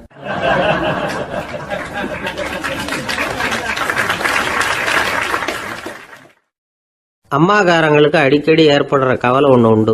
அதாவது குழந்தை சரியாக சாப்பிட மாட்டேங்குதே அப்படிங்கிற கவலை. இவங்கெல்லாம் ஒரு விஷயத்த நல்லா புரிஞ்சுக்கணும். குழந்தைகள்ங்கிறவங்க பெரியவங்க மாதிரி இல்லை. அவங்க கடிகாரத்தில் மணியை பார்த்துட்டு சாப்பிட்றதுக்கு உட்கார்ற ரகம் கிடையாது. பசிச்சா சாப்பிடுவாங்க, இல்லைன்னா விளையாடுவாங்க அல்லது தூங்குவாங்க. அது புரியாமல் அவங்கள கட்டாயப்படுத்தி அல்லது மிரட்டி சாப்பிட வைக்கிறது ரொம்ப தப்பு. ஒரு 8 மாத குழந்தைக்கு 3 மணி நேரத்துக்கு ஒரு தடவை பசிக்கும். அந்த நேரம் பார்த்து சாப்பாடு கொடுத்தா அடம் பண்ணாமல் அது பாட்டுக்கு சாப்பிட்றோம். அதே குழந்தைக்கு 1 வயசு ஆகிறப்போ 4 மணி நேரத்துக்கு ஒரு தடவை பசிக்கும். இந்த வயசில் இயற்கையாகவே பசி குறைஞ்சிருக்கும். அது புரியாமல் என் குழந்தை முன்னாடி மாதிரி இப்போ சரியாக சாப்பிட மாட்டேங்கிறான் அப்படின்னு சில பேர் டாக்டர்கிட்ட போய் சொல்லிக்கிட்டு இருப்பாங்க. இன்னொரு விஷயம், ஒரு குழந்தைக்கு வயசு அதிகமாகிற வேகத்துக்கு உடம்பு எடையும் அதிகமாகிக்கிட்டே போகாது. உடம்பு எடை அதிகமாகிற வேகம் குறைஞ்சிக்கிட்டே வரும். 6 மாத குழந்தைக்கு ஒரு வாரத்தில் 150 கிராம் எடை கூடும். ஒரு வயசில் வாரத்துக்கு 71 கிராம் எடை கூடும். இது புரியாமல் அதிகமாக சாப்பாட்டை கொடுத்து குழந்தைய கஷ்டப்படுத்தக்கூடாது. ஏன்னா அளவுக்கு மீறின உணவு அஜீரணத்தை உண்டு பண்ணிவிடும். குழந்தைக்கு ஒரு தட்டில் கொஞ்சமாக ஆகாரத்தை வச்சு கொண்டுகிட்டு போய் கொடுக்கணும். மலை மாதிரி குவிச்சு வச்சா அதை பார்த்ததுமே பசி அடங்கி போயிடும். அடித்து மிரட்டி பயமுறுத்தி குழந்தைய சாப்பிட வைக்கிற பழக்கம் இருக்கு பாருங்க. அதுக்கு ஃபுட் ஃபோர்ஸிங் அப்படின்னு பேர். இப்படி பண்ணினா குழந்தைக்கு சாப்பாட்டில் விருப்பம் குறைஞ்சிரும். அதை கண்டாவே வெறுக்க ஆரம்பிச்சிடும். அது மாதிரி உளம் சார்ந்த பசி குறைவு, சைக்கோஜெனிக் அனோரெக்சியா, அது ஏற்படுமா. சாப்பாடுங்கிறதே ஒரு தண்டனை மாதிரி தோணும். குழந்தைகளுக்கு பிடிச்ச மாதிரியான ஆகாரத்தை கொடுக்கணும். சத்து அதிகம் இருக்குங்கிறதுக்காக அதுக்கு பிடிக்காத ஆகாரத்தை கொடுத்து கட்டாயப்படுத்தக்கூடாது. குழந்தைகளுக்கு 2 வயசு ஆகிறப்போ இயற்கையாகவே எதிர்மறை குணம் உண்டாகும். அதாவது அந்த எதிர்மறையாக பேசுறது. இது மாதிரி சமயங்களில் நாம் என்ன சொல்கிறோமோ அதுக்கு நேர்மாறாக நடந்துக்கும். ஏட்டிக்கு போட்டி. சாப்பிட சொன்னால் விளையாட போவோம், விளையாட சொன்னால் சாப்பாடு கேட்கும். இதை புரிஞ்சுக்கிட்டு நடந்துக்கணும். குழந்தை சொன்ன பேச்சை கேட்கலேன்னு கோவப்படக்கூடாது. குழந்தை வளர வளர பிடிவாத குணம் வர்றது சகஜம். கேட்டதை வாங்கி கொடுத்தாதான் சாப்பிடுவேன் அப்படின்னு பிடிவாதம் பண்ணும். வாங்கி கொடுத்து விடுறது தான் உத்தமம். நீங்களும் அதுகிட்ட பிடிவாதம் பண்ணிட்டு இருக்கக்கூடாது. ஏன்னா கேட்டது கிடைக்கலையேங்கிற ஏமாற்றம் கூட குழந்தையோட பசியை குறைச்சிரும். கேட்டது கிடைச்சிட்டா பசி அதிகமாகும். கொடுத்ததை மலமலன்னு சாப்பிட்றோம். குழந்தைகளுக்கு கண்ட கண்ட நேரத்தில் சாப்பிட்றதுக்கு எதையாவது வாங்கி கொடுத்துக்கிட்டு இருந்தா சாப்பாட்டு நேரத்தில் சாப்பிடாம அடம் பண்ண ஆரம்பிச்சிடும். பள்ளிக்கூடம் போகிற பிள்ளைங்க காலை உணவை சரியாக சாப்பிட மாட்டாங்க. அச்சம், அவசரம், பரபரப்பு இதெல்லாம் தான் காரணம். பள்ளிக்கு புறப்படுறதுக்கு ஒரு 3/4 மணி நேரத்துக்கு முன்னாடியே சாப்பாடு போட்டுருங்க, அது சரியாக போடும். படிக்கிற குழந்தைகள் உடல் சோர்வு, மனச்சோர்வு இது காரணமாக கூட சாப்பிட மறுக்கிறது உண்டு. இப்போ உதாரணமாக சாயந்தரம் விளையாடி விட்டு வீட்டுக்கு வந்ததும் சாப்பிட சொன்னால் வேணாம்பாங்க. இது உடல் சோர்வு. ரொம்ப நேரம் வீட்டு பாடங்களை செஞ்சு முடித்த கையோடு சாப்பிட சொன்னாலும் அவங்களால சரியாக சாப்பிட முடியாது. இது உளச்சோர்வு, அதாவது மனச்சோர்வு. இதை தவிர குழந்தைகளுக்கு உடல் நல குறைவு ஏற்பட்டால் கூட சாப்பிட மறுக்கிறது உண்டு. சில மருந்து மாத்திரைகள் கூட பசியை குறைச்சிரும். அதனால் சரியாக தெரிஞ்சுக்கிட்டு குழந்தைகளை சாப்பிட வைக்கணும். அது புரியாமல் கையில் சாப்பாட்டு தட்டை வச்சுக்கிட்டு குழந்தைகளை விரட்டிக்கிட்டு அலையக்கூடாது. ஒரு சின்ன பையன் சொன்னான், எங்கள் அம்மா சாப்பாடு போடுறது தெரிஞ்சா நான் உடனே வீட்டை விட்டு வெளியில் ஓடி போடுவேன் அப்படின்னா. ஏன் அப்படி பண்ணுறேன்னு கேட்டோம். எங்கள் அப்பா கூட அது மாதிரி தான் சார் பண்ணுவார் அப்படிங்கிறான்.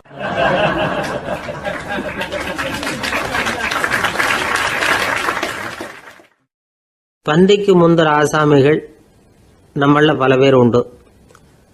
அப்படி முந்தறதுக்கு கூட முயற்சி பண்ணுறவங்க நிறைய பேர் இருக்கிறாங்க. இதில் என்ன ஒரு விஷயம்னா, பந்திக்கு முந்துறது கூட தப்பு இல்லை. ஆனால் அப்படி ஒரு விருந்தில் ஆளாக போய் உட்காந்து சாப்பிட்டா கூட வெளியில் வர்றப்ப என்ன பெரிய விருந்து வச்சுட்டான், சாம்பாரில் உப்பு இல்லை, ரசத்தில் காரம் இல்லை அப்படின்னு குறை சொல்லிகிட்டே வர்றது இருக்கு பாருங்க, அது சரியில்லை, நாகரிகமும் இல்லை. கல்யாண பத்திரிகையில் என்ன போட்டிருக்குது, என் பொண்ணுக்கும் இன்னார் பையனுக்கும் கல்யாணம், எல்லாரும் குடும்பத்தோடு வந்திருந்து மணமக்களை வந்து ஆசீர்வதிக்கணும், இப்படி தானே போட்டிருக்கோம்.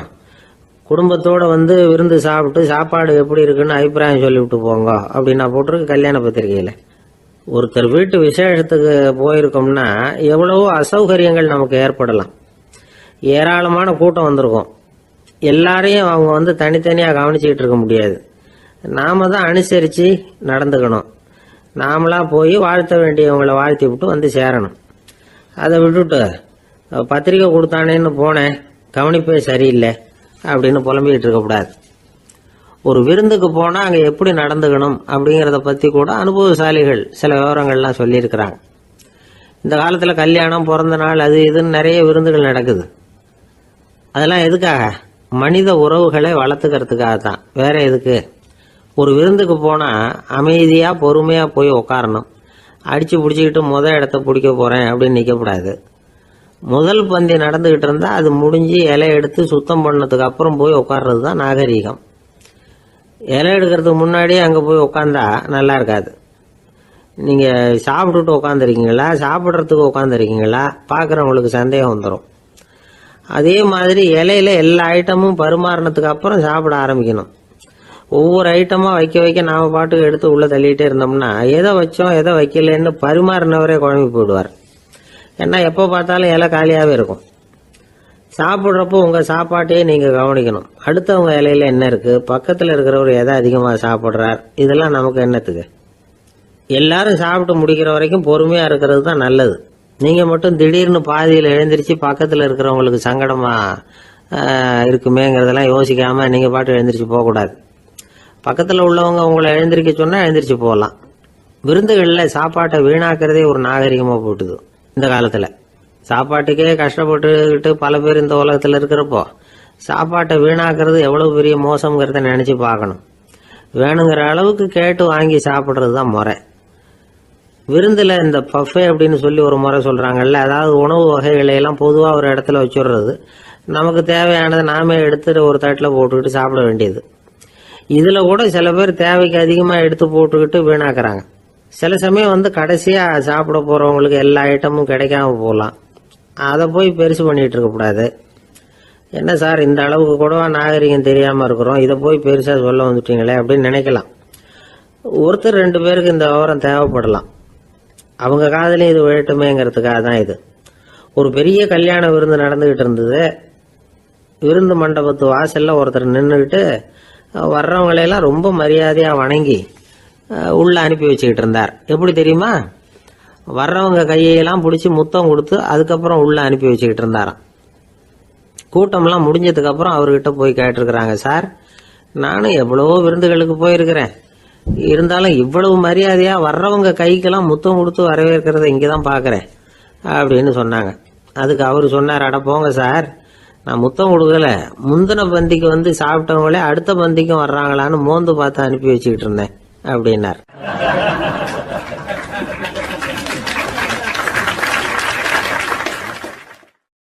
ஒரு ஊரில் ஒரு ராஜா இருந்தார். பெரிய அரண்மனையில் தான் இருக்கிறார். எல்லா வசதியும் இருந்தது. இருந்தாலும் அவர் எல்லாரும் சொல்கிறது எப்படி தெரியுமா, பிச்சைக்கார ராஜா. அப்படி ஒரு பேர் அவருக்கு நிலைச்சி போச்சு. ஜனங்களும் சரி மற்ற தேசங்களில் உள்ளவங்களும் சரி அவர் அந்த பேர் சொல்லியே குறிப்பிடுறது வழக்கமாக போட்டுது. இது அவருக்கு ரொம்ப கவலையாக போச்சு. என்ன இது, நம்மளை தேடி வர்றவங்களுக்கெல்லாம் நாம் சோறு போடுறோம், நம்ம புகழ்ந்து பாடல் ஏற்றி கொண்டு வர்ற புலவர்களுக்கெல்லாம் அவங்க எப்படி வந்தாலும் ஒருவேளை சோறு போடணுங்கிறது உத்தரவு. இவ்வளவுலாம் செஞ்சும் நம்மளை போய் பிச்சைக்கார ராஜான்னு எல்லாரும் சொல்கிறாங்களே, அது ஏன், எதுக்காக இப்படி சொல்கிறாங்க? இதுதான் ராஜாவுக்கு குழப்பம். சரி, இதை பற்றி நம்ம அமைச்சர்கள் கிட்ட கேட்கலாமா அப்படின்னு யோசனை பண்ணார். இந்த விஷயத்தை போய் அவங்க கிட்ட எப்படி கேட்கறதுன்னு அவருக்கு தயக்கமாக இருந்தது. கௌரவ குறைச்சலாக தெரிஞ்சுது அவருக்கு. சரி, சாதாரண குடிமக்கள் கிட்ட இதை பற்றி கேட்கலாமா அப்படின்னு யோசனை பண்ணார். கேட்கலாம், ஆனால் அவங்க யாரும் ராஜா முன்னாடி வந்து நின்று தைரியமாக பேசக்கூடிய அளவுக்கு இல்லை. ராஜாவோட குழப்பம் நாளுக்கு நாள் அதிகமாக போச்சு. கடைசியாக அவர் ஒரு முடிவுக்கு வந்தார். அதாவது இதை பற்றி ஒரு பிச்சைக்காரங்கிட்டே கேட்டு பார்த்துட்டா என்ன. இதுதான் அவர் பண்ண முடிவு. உடனே மாறு வேஷம் போட்டுக்கிட்டு நகர்வலம் போனார். ஒரு பிச்சைக்காரனை கண்டுபிடிச்சார். இதை பாருப்பா, நம்ம ராஜாவை எல்லாரும் பிச்சைக்கார ராஜான்னே சொல்கிறாங்களே, அதுக்கு என்ன காரணமாக இருக்கும் அப்படின்னு கேட்டார்.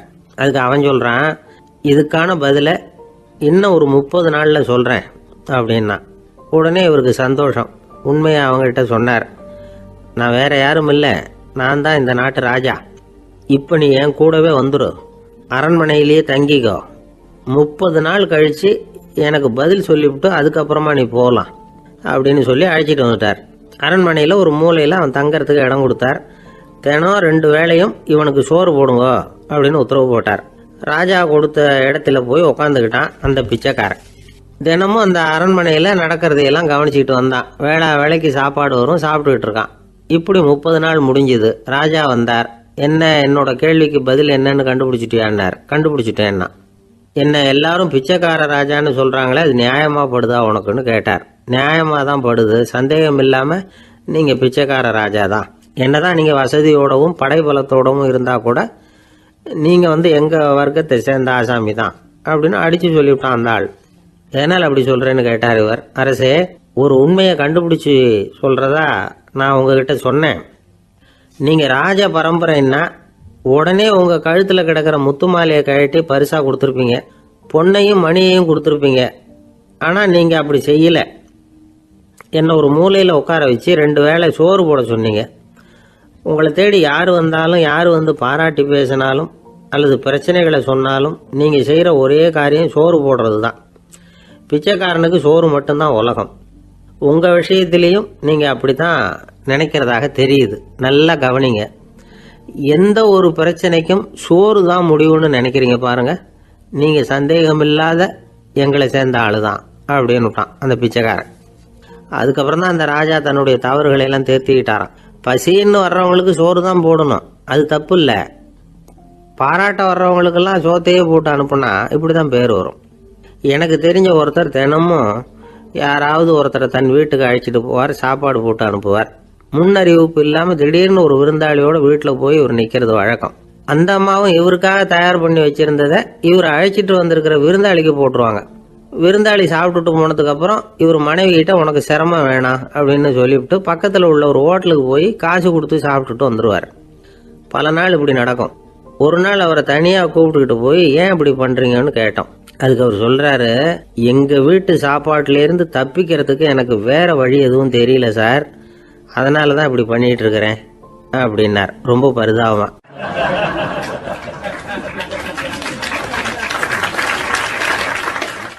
ஒருத்தன் எப்படி நடந்துக்கிறாங்கிறத வச்சு தான் அந்த ஆள் எப்படிங்கிறத நாம் முடிவு பண்ணுறோம். ஆளுமைன்னு சொல்கிறோம்ல, அதுக்கு சூழ்நிலைகளை ஆளுகின்ற தன்மை அப்படின்னு விளக்கம் கொடுக்குறார் ஒரு உளவியல் நிபுணர். சரி, ஒரு மனிதனுடைய ஆளுமையை உருவாக்குகிற விஷயங்கள் என்னென்ன?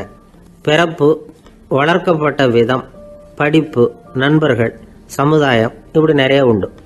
ஆளுமையின் அடிப்படையில் சில மனநோய்கள் உண்டாகுது. அதெல்லாம் என்னென்னங்கிறத தெரிஞ்சு வச்சுக்கிட்டோம்னா நம்ம கூட இருக்கிறவங்கள அடையாளம் கண்டுபிடிக்கிறதுக்கு அது ரொம்ப உபயோகமாக இருக்கும். ஃப்ரெனாய்டு ஆளுமை அப்படின்னு ஒன்று. இந்த கோளாறு உள்ளவங்க எப்படி இருப்பாங்க தெரியுமா? அதிக உணர்ச்சி, சந்தேகம், பொறாமை இதெல்லாம் அதிகமாக இருக்கும். வளைஞ்சு கொடுக்க மாட்டாங்க. அடுத்தவங்களோட இணக்கமான உறவு இருக்காது. அவங்க செய்கிற தப்புக்கெல்லாம் அடுத்தவங்களை குறை சொல்லிகிட்டு இருப்பாங்க. இது ஒரு ரகம். அடுத்தது ஸ்கிசாய்டு ஆளுமை அப்படின்னு சொல்கிறாங்க. இந்த கோளாறு உள்ளவங்க அடுத்தவங்களோட பழக கூச்சப்படுவாங்க. சின்ன வயசுலேயே இது ஆரம்பமாயிடுது.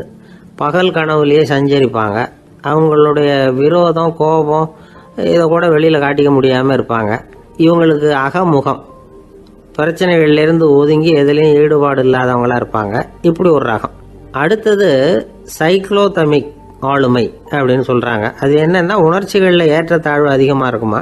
சில சமயம் பார்த்தா மகிழ்ச்சியாக இருப்பாங்க, சில சமயம் சோகமாக உட்காந்துருப்பாங்க. அவங்க மனநிலைக்கு தகுந்த மாதிரி சமூக நிகழ்ச்சிகளில் பங்கெடுத்துக்குவாங்க. இன்னொரு வகை என்னென்னா எண்ணப்பீடிகை ஆளுமை அப்படின்னு பேர் வச்சிருக்கிறாங்க. அதுக்கு இவங்களுக்கெல்லாம் கரெக்டாக இருக்கணும், எல்லாம் சட்டத்திட்டம், இதுலேயும் ஒரு ஒழுங்குமுறை, இப்படி எதிர்பார்க்குற மனோபாவம். இவங்க எதிர்பார்ப்புக்கும் அரண்முறைக்கும் மற்றவங்க கட்டுப்படணும்னு நினைப்பாங்க. இந்த நிலைமை நீடிச்சா என்ன ஆகும் தெரியுமா? அலைக்கழிக்கிற எண்ணங்கள் திரும்ப திரும்ப ஒரே செயலை செய்ய தூண்டுற மன தளர்ச்சிக்கு ஆளாயிடுறாங்க. அடுத்தது ஹிஸ்டீரியா ஆளுமை. சின்ன விஷயத்தையெல்லாம் பெருசுபடுத்தி நாடகமாக்குற நடிகர்கள் இவங்க. உணர்ச்சி அதிகம் உள்ளவங்க. இவங்க மன எழுச்சியில் பக்குவமின்மை, குழந்தைத்தனம், முதிர்ச்சியின்மை எல்லாம் இருக்கும். தன்னலம் மிக்க குணம். பிறர் தன்னை மட்டுமே கவனிக்கணும்னு நினச்சி செயல்படுறது, இதெல்லாம் இவங்க அடையாளம். அடுத்த ரகம் எப்படின்னா வளர்ச்சியற்ற ஆளுமைன்னு சொல்கிறாங்க. அடுத்தவங்களோட இணங்கி போக முடியாதவங்க, அறிவு, மன எழுச்சி, சமூக உறவு இதில் எல்லாம் போதுமான வளர்ச்சியையும் நிறைவையும் பெற முடியாதவங்க. இவங்களால வாழ்க்கையில் முன்னேற முடியாது. பிச்சைக்காரங்க, குற்றவாளிகள் இவங்ககிட்டெல்லாம் இது மாதிரியான ஆளுமை அதிகமாக இருக்குமா. அடுத்தது என்னென்னா சோர்வுடைய ஆளுமை. எதுலேயும் உற்சாகம் இல்லாமல் சோர்ந்து போயிருப்பாங்க. அதுக்கெல்லாம் நமக்கு வலிமை இல்லைப்பா அப்படின்னு சொல்லிட்டு இருப்பாங்க. சின்ன விஷயங்களுக்கெல்லாம் அதிர்ச்சி அடையிறது, வாழ்வின் சுவையை அனுபவிக்க முடியாதவங்க. இன்னொரு ரகம் இது கொதித்தெழும் ஆளுமைங்கிறாங்க. எதுக்கு எடுத்தாலும் ஆத்திரம், குரோதம், வன் செயல் இதிலெல்லாம் ஈடுபாடு இப்படி உள்ளவங்க. நத்தை வகை ஆளுமை அப்படின்னு ஒன்று. அடுத்தவங்க மேலே விரோதம் இருக்கும், அடிக்கணுங்கிற எண்ணம் இருக்கும். ஆனால் அதை அப்படியே வெளியில் காட்டாமல் அதே சமயம் அமைதியான முறையில் வெறுப்பை வெளிக்காட்டுற ரகம். இவங்கெல்லாம் பேசாமல் கம்முன்னு இருந்துக்கிட்டே நினச்சதை நிறைவேற்றிக்கிடுவாங்க. முன்ஜாக்கிரதை ஆளுமை அப்படின்னு ஒரு ரகமாக. பாதுகாப்பின்மை, சந்தேகம், முழுமையின்மை, அறவேக்காட்டுத்தனம் இந்த மனப்போக்கு அதிகமாக இருக்கிறதுனால அகம்பாவம், புடிவாதம், எச்சரிக்கை எல்லாம் அளவுக்கு மீறி இருக்கும். இதுவரைக்கும் நாம் பேசிக்கிட்டு இருந்த ஆளுமை பண்புகள் அளவுக்கு அதிகமாக போயிட்டுதுன்னா ஆளுமை கோளாறுகள் ஏற்படும். அதன் அடிப்படையில் மனவியாதிகள் வருமா. அதனால் இணக்கமான, எல்லாரும் விரும்புகிற இயல்பான ஆளுமையை பெறுவதற்கு நாம் முயற்சி செய்யணும் அப்படிங்கிறது மனோதத்துவ நிபுணர்களுடைய ஆலோசனை. ஒருத்தர் ஒரு மனோதத்துவ டாக்டரை தேடிட்டு வந்தாராம். டாக்டர், எனக்கு மனசில் ஏதோ வியாதி, ஆளுமை கோளாறு, அதாவது எனக்கு சீக்கிரமாக செத்து போனால் தேவையில்லைன்னு தோணுது அப்படின்னாராம். உடனே அந்த டாக்டர், சரி அப்படின்னா இங்கே இருங்க, நான் வைத்தியம் பார்க்குறேன் அப்படின்னாராம்.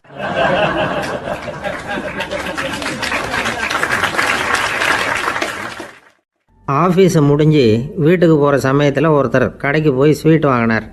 சரி, வீட்டுக்கு பிள்ளைங்களுக்கு தான் வாங்கிட்டு போகிறார் அப்படின்னு மற்றவங்க நினச்சாங்க. அவர் அப்படி செய்யல. அந்த இடத்துலையே பொட்டலத்தை பிரித்தார். திருட மாதிரி அப்படியே சுற்றி ஒரு தரம் பார்த்துக்கிட்டார். யாரும் தெரிஞ்சவங்க இல்லைங்கிறத முடிவு பண்ணிவிட்டு அவசரமாக அதை அப்படியே போட்டு முழுங்கிவிட்டு கையை தொடச்சிக்கிட்டு நல்ல பிள்ளை மாதிரி நடந்து போக ஆரம்பிச்சிட்டார். அவர் யாருன்னா, அவரோட பிரச்சனை எல்லாருக்கும் தெரியாது, சில பேருக்கு தான் தெரியும். அதாவது அவர் உடம்பில் சர்க்கரை இருக்குதுன்னு டாக்டர் சொல்லிவிட்டாராம். அதனால் வீட்டில் சர்க்கரையே இவர் கண்ணில் காட்டுறதில்ல. அதனால் இவர் யார் கண்ணிலையும் படாமல் இப்படிப்பட்ட வேலைகள்லாம் செய்கிறது வழக்கம். யாருக்கும் தெரியாமல் இப்படி ஸ்வீட்டை வாங்கி சாப்பிட்டுட்டு அவர் பாட்டுக்கு போயிடுறது. இப்படிப்பட்டவங்களுக்கெல்லாம் கொஞ்சம் ஆறுதலான தகவல் இன்றைக்கி. அது என்னென்னா, நாம் சாப்பிட்ற சர்க்கரைக்கும் நம்ம உடம்பில் உள்ள சில கோளாறுகளுக்கும் அப்படி என்ன தான் சம்மந்தம் இருக்குது. இதை பற்றி சமீபத்தில் சில ஆராய்ச்சிகள்லாம் நடந்திருக்குது. ஏன்னா சர்க்கரைன்னாவே விஷம் மாதிரி அதை பார்க்குறவங்களும் சில பேர் உண்டு. சின்ன பிள்ளைங்களுக்கு வயத்தில் பூச்சி உண்டாகிறதுலேருந்து பெரியவங்களுக்கு நீரிழிவு வர்ற வரைக்கும் எல்லாத்துக்கும் சர்க்கரை தான் காரணம்னு சொல்லிகிட்டு இருக்கிறோம். ஆனால் அந்த அளவுக்கு பயப்பட வேண்டிய அவசியம் இல்லை அப்படின்னு சொல்கிறாங்க. சர்க்கரை வியாதி, இருதய நோய், பித்த நீர் பை நோய் இதெல்லாம் சில நோய்கள்லாம் நாம் சாப்பிட்ற சர்க்கரைக்கும் தொடர்பு இருக்குன்னு நினைக்கிறோம். ஆனால் அப்படி சம்பந்தம் உண்டுங்கிறதுக்கு போதுமான அளவுக்கு ஆதாரம் இல்லை அப்படிங்கிறாங்க ஆராய்ச்சியாளர்கள். ஒரே ஒரு சம்பந்தம் தான் உறுதியாக இருக்குதான். அதுவும் இந்த பல் சிதைவு அப்படின்னு இருக்கு இல்லையா, அந்த சர்க்கரை சாப்பிட்றதுக்கும் இந்த பல் சிதைவுக்கும் சம்பந்தம் இருக்குது அப்படிங்கிறத மட்டும் உறுதியாக சொல்கிறாங்க. சர்க்கரைன்னா நாம் சாப்பிட்ற ஜீனி மட்டும் இல்லை, பழம், காய்கறி, பால், தேன் இப்படி எல்லாத்துலேயும் அது இருக்குது. கேரட்டு கொடுக்குற சத்தில் 88% சர்க்கரை, ஆப்பிள் கொடுக்குற சக்தியில் 95% சர்க்கரை. இது ஜீனி சர்க்கரை, இது ஆப்பிள் சர்க்கரை அப்படிங்கிற வித்தியாசம்லாம் உடம்புக்கு கிடையாது. ரெண்டுமே உடனடியாக சக்தி கொடுக்குது. ஒரு ஸ்பூன் சர்க்கரையில் 16 கலோரி தான் சத்து இருக்குது. அதிகமாக சர்க்கரை சாப்பிட்டா நீரிழிவு வந்துருங்கிறது தப்பான ஒரு அபிப்பிராயம். டயபெட்டிஸுங்கிறது ஒரு மெட்டபாலிக் டிசார்டர், அவ்வளவுதான். அதாவது நாம் சாப்பிட்ற சர்க்கரையை நம்ம உடம்பு திறமையாக உபயோகப்படுத்திக்க முடியல அப்படின்னு அர்த்தம்.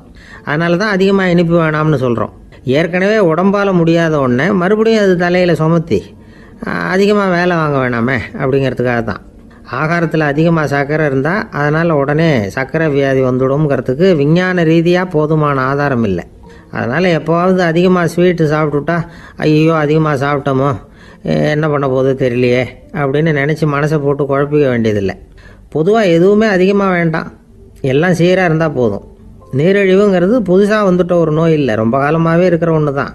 நம்ம முன்னோர்கள் இதை மதுமேகம் அப்படின்னு சொல்லுவாங்க. அதை கட்டுப்படுத்துறதுக்கு அவங்களே சில வழிமுறையை சொல்லி வச்சுருக்கிறாங்க. அது என்னென்னா வேறு ஒன்றும் இல்லை, இந்த பாவக்காய், முள்ளங்கி, அருகம்புல், அவ்வளவுதான். வெள்ளை முள்ளங்கி இருக்குல்ல, அதை வாரத்துக்கு 3 நாள் சாப்பிட்டுக்கிட்டு வாங்க. நூலுக்கோல் ரொம்ப நல்லது. இல்லைன்னா முள்ளங்கி சாறு 1 ounce சாப்பிட்டுட்டு வரலாம். ரத்தத்தில் சேர்கிற சர்க்கரை அளவை இதெல்லாம் கட்டுப்படுத்துது.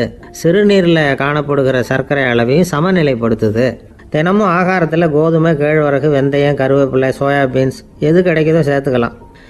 இப்படிலாம் செஞ்சுக்கிட்டு வந்தால் அப்புறம் வீட்டுக்கு தெரியாமல் கடையில் போய் நின்றுக்கிட்டு ஸ்வீட் வாங்கி திருட்டுத்தனமாக சாப்பிட வேண்டிய அவசியமே உங்களுக்கு வராது. 2 ஆசாமிகள் கடற்கரையில் உட்காந்து சாவகாசமாக பேசிக்கிட்டு இருந்தாங்களாம். ஒருத்தர் சொன்னார், இன்னொருத்தருக்கு தெரியாமல் ஸ்வீட்டு சாப்பிட்றதே எப்பவும் இடைஞ்சல் தான் சார். நேற்றுக்கு பாருங்கள் அப்படி தான் சாப்பிட்டுக்கிட்டு இருந்தேன், வீட்டுக்காரி கண்ணில் போட்டுவிட்டுது, அதுக்கப்புறம் ஒரே ரகலையாக போச்சு அப்படின்னாரா. எனக்கு கூட அப்படி தான் சார் ஆகிட்டுது, ஒரே ரகலை அப்படின்னாரா இன்னொருத்தர். நீங்கள் சாப்பிட்டதும் உங்கள் வீட்டுக்காரங்க கண்ணில் போட்டுவிட்டுதா சார் அப்படின்னு கேட்டிருக்காரு இவர். அதுக்கு அவர் சொன்னாராம், அப்படி இல்லை சார், கடைக்காரர் கண்ணில் போட்டுவிட்டுதோ, நான் அவருக்கு தெரியாமல் அந்த ஸ்வீட்டை அவர் கடையிலேருந்து எடுத்திருந்தேன் அப்படின்னு விளக்கம் கொடுத்தாராம் இந்த ஆள்.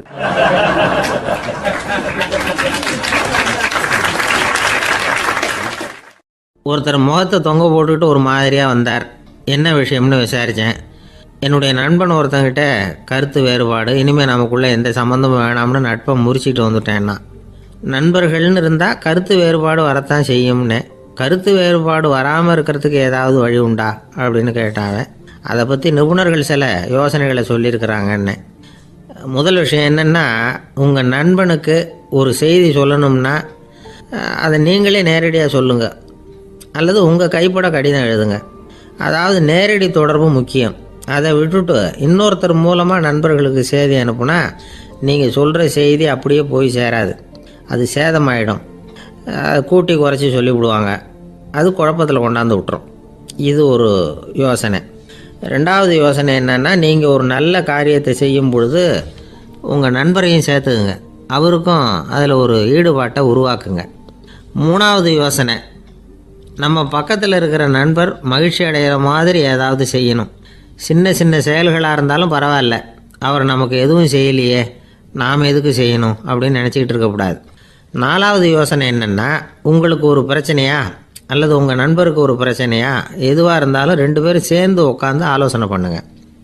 நம்ம யோசனையும் கேட்கப்படுதே அப்படிங்கிற நினைப்பே அவருக்கு ஒரு மன நிறைவை உண்டாக்குமா. 5வது யோசனை, உங்கள் நண்பர் ஏதோ ஒரு காரியத்தை செய்கிறார், நீங்கள் உடனே அவசரப்பட்டு நீ செய்கிறது தப்புன்னு தீர்ப்பு சொல்லக்கூடாது. அவர் அதை செய்கிறதுக்கான நியாயங்கள் எவ்வளோ இருக்கும், அதை புரிஞ்சுக்கிறதுக்கு முயற்சி பண்ணணும். 6வது யோசனை, உங்கள் நண்பர் என்ன சொன்னாலும் அதை பொறுமையாக கேளுங்க. அவர் சொல்கிறத புரிஞ்சுக்கணும், அவர் சொல்ல விரும்புகிறத புரிஞ்சுக்கணும், அவர் சொல்ல முடியாமல் தவிக்கிறதையும் புரிஞ்சுக்கணும். இப்படி 3 விதமாகவும் அவரை புரிஞ்சுக்கிட்டு அதுக்கு தகுந்த மாதிரி செயல்படணும். 7வது யோசனை என்னென்னா, உங்கள் நண்பர் உங்ககிட்ட ஏதோ ஒரு கருத்தை சொல்கிறார், அது உங்களுக்கு பிடிக்கல, அதுக்காக உடனே நீ சொல்கிறது சரியில்லை, நான் ஒத்துக்க மாட்டேன் அப்படின்லாம் மறுத்துக்கிட்டு இருக்கக்கூடாது. அவர் சொல்கிறத கேட்கணும், பொறுமையாக சிந்திக்கணும், அதுக்கப்புறம் பதில் சொல்லணும். இப்படிலாம் நடந்துக்கிட்டால் நண்பர்களுக்குள்ள கருத்து வேறுபாடு வர்றதுக்கு வாய்ப்பே இருக்காது அப்படின்னு வல்லுநர்கள் தொகுத்து சொல்லியிருக்கிறாங்க இந்த யோசனைகளை. எனக்கு தெரிஞ்ச சில நண்பர்கள் உண்டு, அவங்களுக்குள்ளேயும் கருத்து வேறுபாடுகள் வராமல் இருக்கிறதுக்கு சில நுட்பங்களை கையாளுறது உண்டு. ஒருத்தர் சொன்னார், அந்த டாக்டர் சின்ன வயசுலேருந்து என் கூட பழகினவர், நாங்கள் 2 பேரும் இணை பிரியாத நண்பர்கள். இருந்தாலும் எனக்கு உடம்பு சரியில்லைன்னா நான் அவர்கிட்ட வைத்தியம் பார்த்துக்க மாட்டேன் அப்படின்னார் ஒருத்தர். ஏன் அப்படின்னு கேட்டேன். எங்கள் நட்பு கெட்டுப்படக்கூடாது இல்லையா, அதனால தான் அப்படின்னார் இவர்.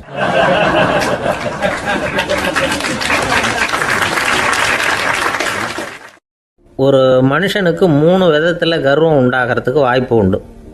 பணம், பதவி, புகழ். பணம் அதிகமாக வந்தால் கர்வம் வரலாம், பதவி பெருசாக வந்துட்டுதுன்னா கர்வம் வரலாம், புகழ் அதிகமாக போனாலும் கர்வம் வரலாம்.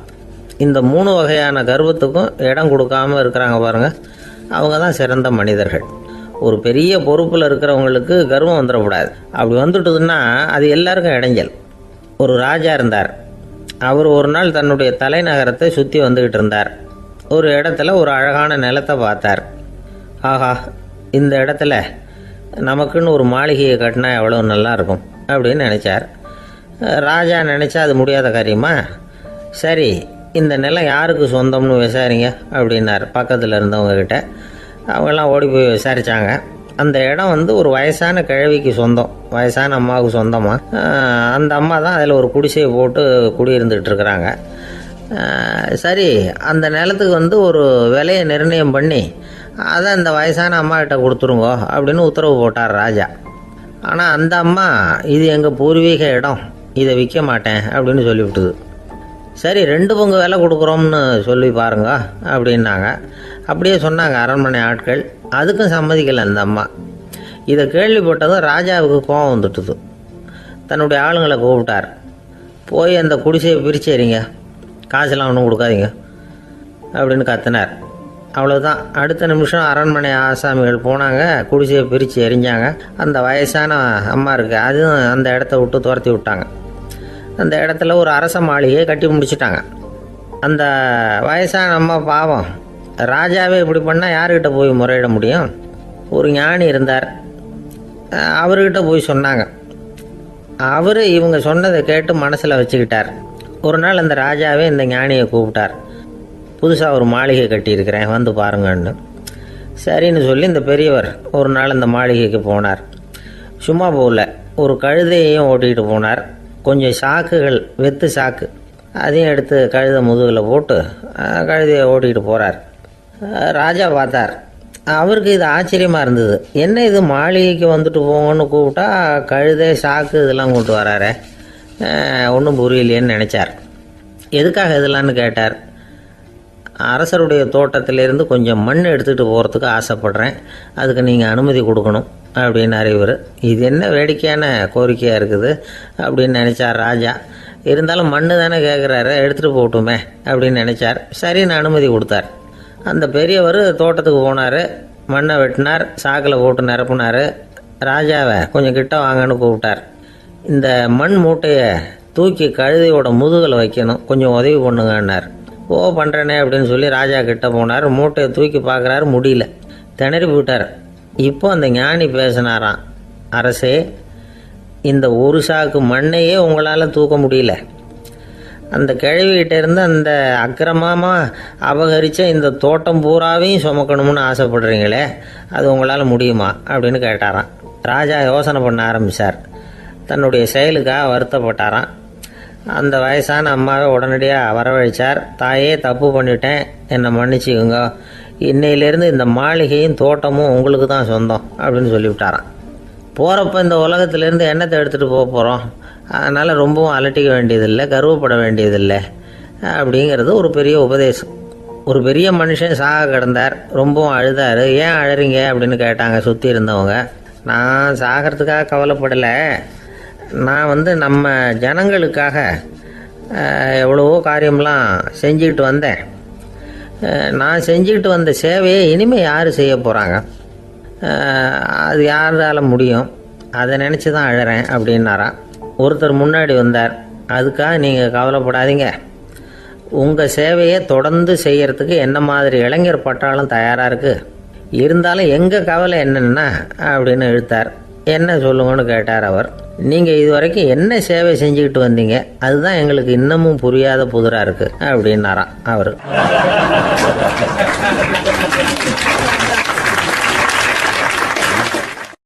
ஒரு சிகை அலங்கார கூடம், ரொம்ப சுறுசுறுப்பாக எல்லாரும் வேலை செஞ்சுக்கிட்டு இருக்கிறாங்க. முடிவெட்டிக்க வந்திருக்கிறவங்க நிறைய பேர், எல்லாரும் வரிசையாக உட்காந்துருக்குறாங்க. அந்த சமயத்தில் திடீர்னு கதவை திறந்துக்கிட்டு ஒருத்தர் உள்ளே வர்றார். அவர் ஒரு பெரிய மனிதர், அவரும் முடிவெட்டிக்கிறதுக்காக தான் உள்ளே வந்திருக்கிறார். அவரை பார்த்த உடனே அங்கே வரிசையில் உட்காந்துருந்தவங்க எல்லாரும் எழுந்திரிச்சு அவர்கிட்ட வந்துட்டாங்க. அவரை சுற்றி நின்றுக்கிட்டாங்க. எப்படி இருக்கிறீங்க, நல்லா இருக்கீங்களா அப்படின்னு விசாரிக்க ஆரம்பிச்சிட்டாங்க. எல்லாம் முடிஞ்சதும் வந்தவர் கேட்டார், வரிசையில் கடைசியாக இருக்கிறவர் யார் அப்படின்னு கேட்டார். ஏன்னு கேட்டாங்க. நான் அதுக்கு அடுத்தபடியாக உட்காரணும், அதுக்காக தான் கேட்குறேன் அப்படின்னார். உடனே அங்கே இருந்தவங்கெல்லாம் என்ன சொன்னாங்க தெரியுமா? நீங்கள் வரிசையில் காத்திருக்கக்கூடாது, நீங்கள் அரசாங்கத்தின் தலைவர், உங்களுக்கு நேரம் முக்கியம், அதனால் நீங்கள் முன்னாடி போங்க அப்படின்னு சொன்னாங்க. ஆனால் அதை அவர் கேட்கல. தோழர்களே, உங்களுடைய கருத்துக்கு ரொம்ப நன்றி. எல்லாரும் வரிசையாக தான் வரணும், அதுதான் முறை. வரிசையில் வரணுங்கிற நடைமுறையை நானும் பின்பற்ற விரும்புகிறேன். நாம் எல்லாரும் சமமானவர்கள் அப்படின்னார். இப்படி சொல்லிவிட்டு வரிசையில் கடைசியாக இருந்த ஒரு நாற்காலியில் போய் உட்காந்துக்கிட்டார். தன் சட்டை பையில் இருந்த ஒரு செய்தித்தாளை எடுத்தார், படிக்க ஆரம்பிச்சிட்டார். ஆனால் அங்கே இருந்தவங்களால இதை பார்த்துக்கிட்டு சும்மா இருக்க முடியல. ஒருத்தர் எழுந்திரிச்சு வந்தார். ஐயா, இப்போ என்னுடைய முறை வந்திருக்குது, நான் தான் போக வேண்டிய முறை. உங்களை இங்கே காத்திருக்க வைக்கிறத விட ஒரு 5 ஆண்டுகளுக்கு கூட நான் முடிவெட்டிக்காமே இருந்துட முடியும் அப்படின்னார். அவர் மறுபடியும் சொன்னார், ஐயா, நீங்கள் வரிசை முறையை தாண்டி போக விருப்பப்படல, சரி, ஆனால் என்னுடைய முறையை மாற்றி கொடுக்கறதுக்கு எனக்கு முழு உரிமை இருக்குது. இதுக்கு பதிலாக உங்களுடைய கடைசி இடத்த நான் எடுத்துக்கிறேன், இதை நீங்கள் மறுக்க முடியாதுன்னார். அங்கே இருந்த மற்றவங்களும் இதை ஒரு மனசாக வற்புறுத்த ஆரம்பிச்சிட்டாங்க. அந்த பெரிய மனிதர் பார்த்தார், சரின்னு கடைசியாக ஒத்துக்கிட்டார். அவர் யார் தெரியுமா? அவர் தான் மாவீரர் லெனின். ரஷ்யாவில் கிரெம்ளின் சிகை அலங்கார கூடத்தில் தான் இது நடந்தது. எல்லாரும் இந்நாட்டு மன்னர்கள்னு வாயளவில் பேசுறதுல என்ன பிரயோஜனம்? நாம் எல்லாரும் சமங்கிறத நடைமுறையில் கடைபிடிச்சி காட்டினவங்க கொஞ்சம் பேர் தான். அவங்களில் ஒருத்தர் தான் லெனின். வரிசையில் நின்று வர்றதுங்கிறது ஒரு சிறந்த பண்பு, உயர்ந்த பண்பு. இன்றைக்கி பல இடங்களில் அது நமக்கு தேவைப்படுது. ஒரு ரேஷன் கடைவாசல், கடை திறக்கிறதுக்கு முன்னாடியே எல்லாரும் வரிசையில் நின்றுட்டாங்க. கடைசியாக வந்த ஒருத்தர் கியூவில் முன்னாடி போகிறதுக்கு முயற்சி பண்ணுறார். ஏற்கனவே நின்றுட்டு இருக்கிறவங்க அவரை முன்னாடி போகிறதுக்கு விட மாட்டேங்கிறாங்க. கடைசியாக போய் நில்லையா அப்படின்னு எல்லாரும் கத்துறாங்க. அதை அவர் காதில் வாங்கலை. முண்டி அடிச்சுக்கிட்டு முன்னாடி போகிறதுக்கே முயற்சி பண்ணிகிட்டு இருக்கிறார்.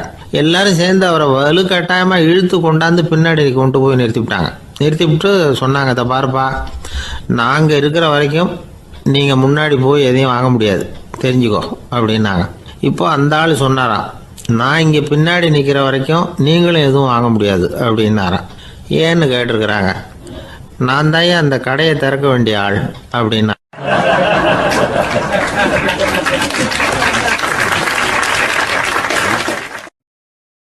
ஒரு நண்பர் அவசரமாக என்கிட்ட ஓடி வந்தார். அப்புறம் சொன்னார், என்னால் நம்பவே முடியல சார், என் பையனா இப்படி அப்படின்னு சொல்லி ஆச்சரியப்பட்டார். உங்கள் பையன் அப்படி என்ன தான் செஞ்சுட்டான் அப்படின்னு கேட்டேன். என்னால் முடியாத ஒரு காரியத்தை அவன் செஞ்சுட்டான் சார் அப்படின்னார். அது என்னன்னு தான் சொல்லுங்களேன். என்ன, 5ஆவது வகுப்பில் அவன் ஒரே தடவையில் தேறிட்டான் சார், அதாவது ஒரே அட்டம்ப்டில் பாஸ் ஆகிருக்கான் அப்படின்னார் மூச்சு வாங்க. கஷ்டப்பட்டு பரீட்சை எழுதுனது அவன், இவருக்கு ஏன் மூச்சு வாங்குது? நம்மால் செய்ய முடியாத ஒரு காரியத்தை இன்னொருத்தர் செய்யும் பொழுது அது நமக்கு ஆச்சரியமாக இருக்குது. சர்க்கஸ் பார்க்குறோம், ஒருத்தர் அந்த இடத்துல தொங்குறார், அது நமக்கு ஆச்சரியம். ஏன்னா அது நம்மால் முடியாத காரியம்.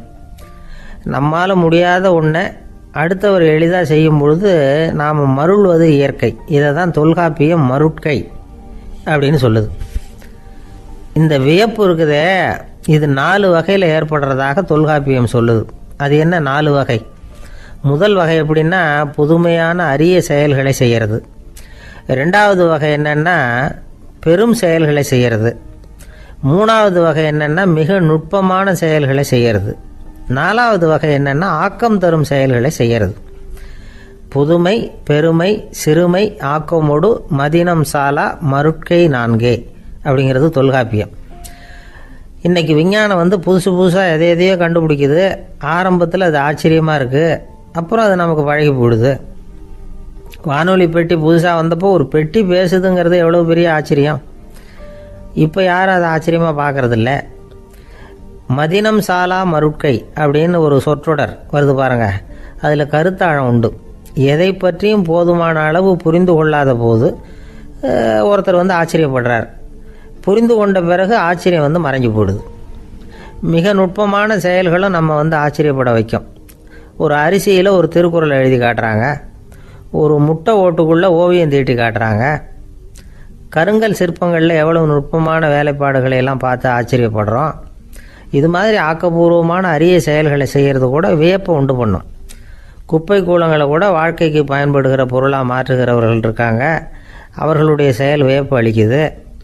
இடைக்காட்டு சித்தர் பாடின 30 நூலில் வர்ற ஒரு பாடல், ஆற்றல் பிறர் அறிதலின் அகம் கிளர்வு உறுதலின் கற்று அறி பாணர் கழுமிய கோடலின் தோற்றம் உருகவே போற்றல் சால் வியப்பே.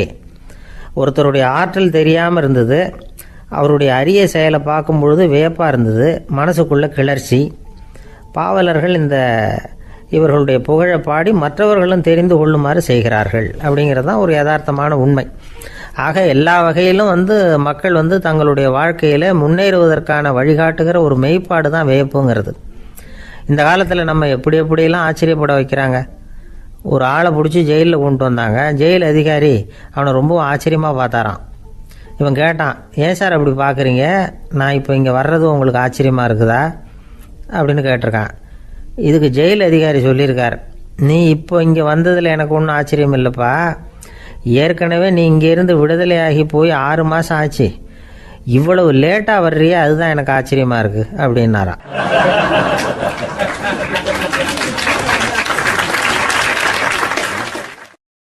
ஒருத்தர் ஒரு தவறு செஞ்சு விடுறாருன்னு வச்சுக்கங்க, உடனே நீ செஞ்சது தவறு அப்படின்னு சொல்கிறது ஒரு வகை.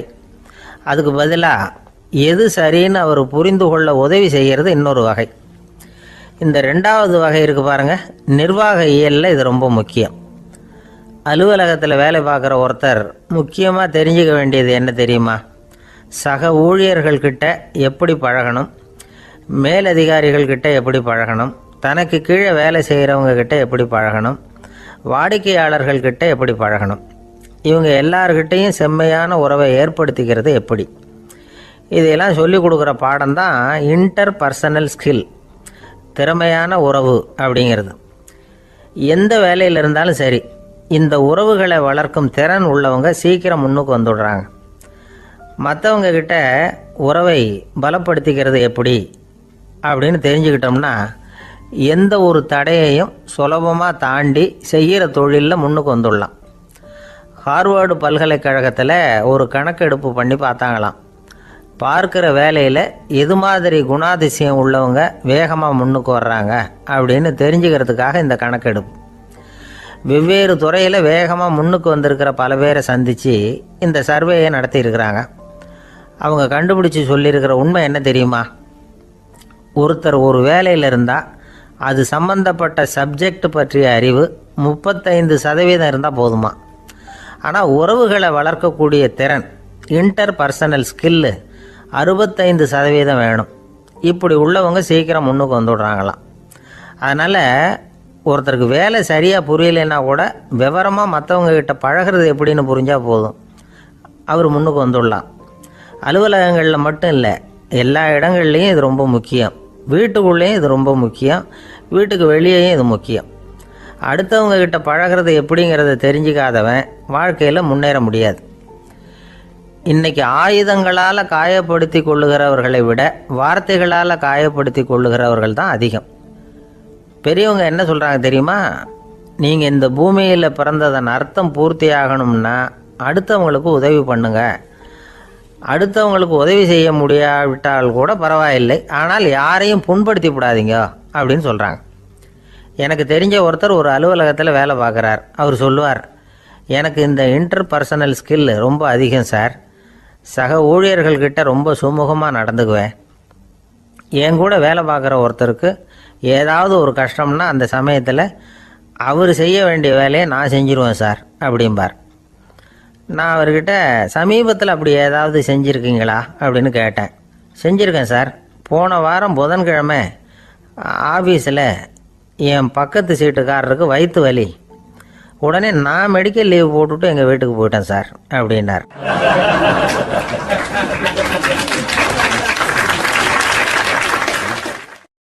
ஒரு அம்மா தெருவில் உட்காந்து என்னத்தையோ தேடிட்டு இருக்கிறாங்க. அந்த அம்மா ஒரு சுஃபி ஞானி. அவங்க பேர் என்னென்னா ரபியா அல் அடாவியா. அந்த அம்மாவுக்கு கண் கூட தெளிவாக தெரியாது. அந்த பக்கமாக வந்த சில பேர் இவங்களுக்கு உதவி செய்கிறதுக்காக வந்தாங்க. என்ன தேடிகிட்டு இருக்கிறீங்க அப்படின்னு கேட்டாங்க. இதுக்கு அந்த அம்மா, அந்த கேள்வி அவ்வளோ முக்கியத்துவம் இல்லை, நான் தேடிகிட்டு இருக்கிறேன், உங்களால் முடிஞ்சால் எனக்கு உதவி பண்ணலாம் அப்படின்னாங்களாம். உதவி செய்ய வந்தவங்களுக்கு ஆச்சரியம். எதை தேடுறோங்கிறது தெரியாமல் இப்படி ஏன் நேரத்தை செலவழிக்கிறீங்க, நாங்கள் எப்படி உங்களுக்கு உதவ முடியும், எங்களுக்கு ஒன்றும் புரியலையே அப்படின்ட்டுருக்காங்க. சரி, உங்களை திருப்தி பண்ணுறதுக்காக சொல்கிறேன். ஒரு குண்டூசி தொலைஞ்சி போச்சு, அதை தேடுறேன் அப்படின்னாங்களாம் அந்த அம்மா. அதுக்கப்புறம் இவங்களும் சேர்ந்து தேட ஆரம்பிச்சிட்டாங்க. கொஞ்ச நேரம் ஆச்சு, ஒன்றும் கிடைக்கல. உதவி செய்ய வந்தவங்களும் அழுத்து போட்டாங்க. அப்புறம் கேட்டாங்க, இதை பாருங்கம்மா, இது ரொம்பவும் பெரிய தெரு, அகலமான தெரு. அதனால் குறிப்பாக நீங்கள் எந்த இடத்துல அந்த குண்டூசியை தொலைச்சிங்க அதை சொல்ல முடியுமான்னாங்களாம். இதுக்கு அந்த அம்மா, நீங்கள் மறுபடியும் அர்த்தமில்லாத கேள்வியை கேட்குறீங்க, உங்கள் கேள்விக்கும் நான் தேடுறதுக்கும் என்ன சம்மந்தம்னாங்களாம். இதை கேட்டதும் அவங்க ஒரு மாதிரி ஆயிட்டாங்க. என்னம்மா நீங்கள் பைத்தியம் மாதிரி பேசுகிறீங்க அப்படின்னாங்களாம். சரி, உங்களை மறுபடியும் திருப்திப்படுத்துறதுக்காக சொல்கிறேன். அதை நான் எங்கள் வீட்டில் தொலைச்சுட்டேன் அப்படின்னாங்களாம். அப்புறம் எதுக்காக இங்கே வந்து தேடிட்டு இருக்கிறீங்க அப்படின்னு கேட்டிருக்காங்க. ஏன்னா இங்கே தான் வெளிச்சம் அதிகமாக இருக்குது, அங்கே வீட்டுக்குள்ளே இருட்டாக இருக்குது, அதனால் இங்கே வந்து தேடுறேன். வெளிச்சம் உள்ள இடத்துல தானே தேட முடியும் அப்படின்னாங்களாம் அந்த ஞானி. இந்த கதைக்கு என்ன அர்த்தங்கிறத பெரியவங்க சொல்கிறாங்க. அதாவது இந்த தேடுதல்ங்கிறது ஒரு வியாதி. அது நம்ம சதா அலைய வைக்கும், பைத்தியமாக மாற்றுறதுக்கு முயற்சி பண்ணோம். ஒரு காலம் அது நிறைவு அடையவே அடையாது. வாழ்வுங்கிறது ஒரு புரிந்து கொள்ள முடியாத சதா இயங்கி கொண்டிருக்கிற ஒரு செயல். அதுக்கு ஆரம்பமும் இல்லை, முடிவும் கிடையாது. எதையோ தேடணும் அப்படிங்கிற உந்துதல் நமக்குள்ளே இருக்கும். ஆனால் குறிப்பாக எதை தேடிட்டு இருக்கிறோம் அப்படிங்கிறது புரியாது. அப்படி ஏதாவது ஒன்றை தேடி அடைஞ்சிடுறோம்னு வச்சுக்கோங்க, உடனே ஒரு அதிருப்தி வந்துடும். அதனால் வாழ்க்கைங்கிறது சலிப்பு நிறைந்தது அப்படிங்கிற எண்ணத்தை உண்டாக்கிக்கிறோம். ஒன்று அடைஞ்சதுக்கு அப்புறம் இன்னொன்று தேட ஆரம்பிச்சிருவோம். ஆக இந்த தேடல்ங்கிறது நாம் ஒன்று அடைஞ்சாலும் அடையாவிட்டாலும் தொடர்ந்து நடந்துக்கிட்டு தான் இருக்கும். இதுக்கு முடிவே கிடையாது. இந்த உண்மையை நாம் நல்லா புரிஞ்சுக்கணும் அப்படிங்கிறது பெரியவங்களுடைய கருத்து. ஏழையும் தேடுறான், பணக்காரனும் தேடுறான், நோயாளியும் தேடுறான், நோய் இல்லாதவனும் தேடுறான், அதிகாரம் உள்ளவனும் தேடுறான், அதிகாரம் இல்லாதவனும் தேடுறான், முட்டாளும் தேடுறான், அறிவாளியும் தேடுறான். ஆனால் யாரும் இதை தான் தேடி சாதிக்க போகிறோம், இதுதான் முடிவு அப்படின்னு திட்டவட்டமாக சொன்னதில்லை. ஒன்று அடைஞ்சதும் இன்னொன்று தேட ஆரம்பிச்சிடுறாங்க, அவ்வளோதான். அதாவது உங்களின் தேடுபவர் உங்கள் உள்ளே தான் இருக்கிறார், அவரை தேடி கண்டுபிடியுங்கள். இதுதான் ஞானிகள் நமக்கு சொல்லுகிற ஒரு ஆலோசனை. நம்மால் ஒருத்தன் ஜெயிலில் இருந்தான். இன்னொரு கைதி அவனை பார்த்து கேட்டான், ஏன்பா உன்னை பார்க்குறதுக்கு வெளியிலேருந்து யாருமே இங்கே வர்றது இல்லையே, உனக்கு சொந்தக்காரங்களே கிடையாதா அப்படின்னு கேட்டானா. ஏன் இல்லை, எனக்கு சொந்தக்காரங்க நிறைய பேர் உண்டு, அவங்க என்னை பார்க்க வராததுக்கு காரணம் வேற அப்படின்ட்டுருக்கான் இவன். என்ன காரணம்னு கேட்டான் அவன்.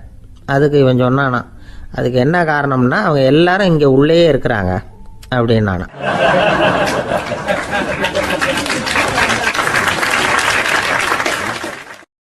ஒரு சீன தேசத்து அரசர் இருந்தார். அவருக்கு வயசாயிட்டுது. அவருக்கு அடுத்தபடியாக அவருடைய புள்ள பட்டத்துக்கு வரணும், ஆட்சி பொறுப்பை ஏற்றுக்கணும். ஒரு நல்ல தலைவனுக்கு இருக்க வேண்டிய பண்புகள்லாம் தன்னுடைய மகனுக்கு இருக்கணும்னு விரும்பினார் அந்த அரசர். அதனால் இளவரசனை பக்கத்தில் இருந்த ஒரு குரு கிட்ட அனுப்புனார். இளவரசன் அவர்கிட்ட போய் சேர்ந்தான். அந்த குரு என்ன பண்ணார் தெரியுமா, இவனை பார்த்து சொன்னார், இதை பாருப்பா, நீ என்ன பண்ணுற, இப்போவே பக்கத்தில் இருக்கிற காட்டுக்கு போ, நடு காட்டில் போய் ஒரு இடத்துல உட்காந்துக்கோ, அங்கே என்னென்ன சத்தம்லாம் உன் காதில் விழுதுன்னு கவனித்து கேளு, உன் காதில் விழுந்த ஓசைகள் என்னென்னங்கிறத என்கிட்ட வந்து சொல்லு, அதுதான் எனக்கு தெரியணும், உனக்கு வேலையும் அதுதான் அப்படின்னு சொல்லி அனுப்பி வச்சுட்டார். இளவரசன் காட்டுக்கு போனான். குரு சொன்னபடியே ஒரு இடத்துல உட்காந்து கவனித்து கேட்டான். அதுக்கப்புறம் குருக்கிட்ட திரும்பி வந்தான். என்னென்ன சத்தம்லாம் கேட்ட அப்படின்னு கேட்டார் குரு. குருவே, காட்டில் நான் பறவைகள் சத்தம்லாம் கேட்டேன், மிருகங்களின் ஓசையையும் கேட்டேன், இதை தவிர இடி மின்னல் மழை இதுகளோட சத்தத்தையும் கேட்டேன் அப்படின்னா. குரு யோசனை பண்ணார், நீ இன்னமும் சரியாக கேட்கல, அதனால் மறுபடியும் காட்டுக்கு போ, கொஞ்ச நாள் தங்கி இருந்து கேட்டுட்டு வா அப்படின்னார். இளவரசனுக்கு ஒன்றும் புரியல. இருந்தாலும் குருவின் கட்டளையாச்சே, மறுக்க முடியுமா? உடனே அவன் மறுபடியும் காட்டுக்கு போனான். ஒரு இடத்துல உட்காந்தான். கொஞ்ச நேரம் உன்னிப்பாக கவனித்து கேட்டான். சில நாள் கழித்து குருக்கிட்ட திரும்பி வந்தான். குருவே, இந்த தடவை சில துல்லியமான சத்தங்களை எல்லாம் கேட்டான். தேனி பறக்கிற சத்தம், நீரோடையின் மெல்லிய ஓசை, இதெல்லாம் கேட்டேன்னா. குரு சிரித்தார். நீ மறுபடியும் காட்டுக்கு போ, இன்னும் சில நாள் அங்கே இரு, முழுமையாக கவனமாக கேட்டுட்டு வா அப்படின்னு சொல்லி அனுப்பி வச்சுட்டார். இளவரசனுக்கு குழப்பம் அதிகமாகிட்டுது. ஒன்றுமே புரியல. மறுபடியும் காட்டுக்கு போனான். மௌனமாக ஒரு இடத்துல உட்காந்துட்டான். அப்படியே தியானத்தில் ஆழ்ந்துட்டான். சில நாளில் அவனுக்கு இதுவரை கேட்காத ஓசைகள்லாம் கேட்க ஆரம்பிச்சிட்டுது. இதைத்தான் நான் கேட்கணும்னு என்னுடைய குரு எதிர்பார்த்துருக்கிறாருங்கிறத புரிஞ்சுக்கிட்டான். உடனே குரு கிட்ட ஓடனான். குருவே, இந்த தடவை காதுகளுக்கு கேட்க முடியாத சில ஓசைகளை கூட என்னால் உணர முடிஞ்சுது. பூ மலருகிற ஓசை, சூரியனால் பூமி சூடாகிறப்போ எழுகிற ஓசை, காலை பனித்துளி இந்த புல்லுலாம் குடிக்கிற ஓசை, இது எல்லாம் என்னால் நல்லா கேட்க முடிஞ்சுது அப்படின்னா. குருவுக்கு இப்போ தான் திருப்தி ஏற்பட்டு தான் இளவரசனை பார்த்து சொன்னார், இதை பாருப்பா, இப்போ தான் நாட்டை ஆளுகிற தகுதி உனக்கு வந்திருக்குது அப்படின்னு சொல்லி அதுக்கு விளக்கமும் கொடுத்தாராம். எந்த அரசன் தன்னுடைய மக்களின் இதயம் பேசுகிற மௌன மொழியை, மௌன வார்த்தைகளை கேட்குறானோ அவன்தான் ஆள தகுதி உள்ளவன். எந்த அரசன் தன்னுடைய மக்களின் உணர்ச்சிகளை உண்மையாக உணர்றானோ அவன்தான் முதன்மையான அரசன். போலி வார்த்தைகளை மட்டும் கேட்டுட்டு பல மௌன ராகங்களை காதில் வாங்கிக்காதவன் அரசனே இல்லை. எந்த நாட்டில் எப்போ ஒரு அரசன் தன்னுடைய மக்களின் உணர்ச்சிகளை கேட்க மறுக்கிறானோ அன்னையிலேருந்தே அந்த நாடு அழிய தொடங்குது அப்படின்னு அர்த்தம். இதுதான் அந்த குரு இளவரசனுக்கு போதிச்சது. வாயால் பேசுகிறத மட்டும் கேட்டு ஏமாறக்கூடாது, உணர்ச்சிகளையும் கேட்கறதுல தான் மனப்பக்குவம் உண்டாகும். மக்கள் உணர்ச்சிகளை புரிந்து கொள்ளாத அரசர்கள் நீடிச்சிருக்க முடியாது. அது மாதிரி நாடுகளில் அடிக்கடி குழப்பம் தான் உண்டாகும். அப்படி இருந்தால் அடிக்கடி ஆட்சி மாறிக்கிட்டு இருக்கும். அப்படிப்பட்ட ஒரு தேசம், அங்கே ஒரு சிறைச்சாலையில் 3 கைதிகள் பேசிக்கிட்டு இருந்தாங்க. ஒருத்தன் சொன்னான், நான் இந்த நாட்டு ராஜாவை எதிர்த்து பேசிக்கிட்டு இருந்தேன், அதனால் என்னை பிடிச்சி கொண்டாந்து இங்கே போட்டுட்டாங்க அப்படின்னா ஒருத்தன். இன்னொருத்தன் சொன்னான், நான் இந்த நாட்டு ராஜாவை ஆதரித்து பேசிக்கிட்டு இருந்தேன், அதனால் என்னை பிடிச்சி கொண்டாந்து இங்கே தள்ளிவிட்டாங்க அப்படின்னா. அது சரி, நீ என்ன தப்பு பண்ண அப்படின்னு சொல்லி 3வது ஆளை பார்த்து இவங்க கேட்டாங்க. அதுக்கு அந்த ஆள் சொல்கிறான், நான் தான் இந்த நாட்டு ராஜா அப்படின்னானா.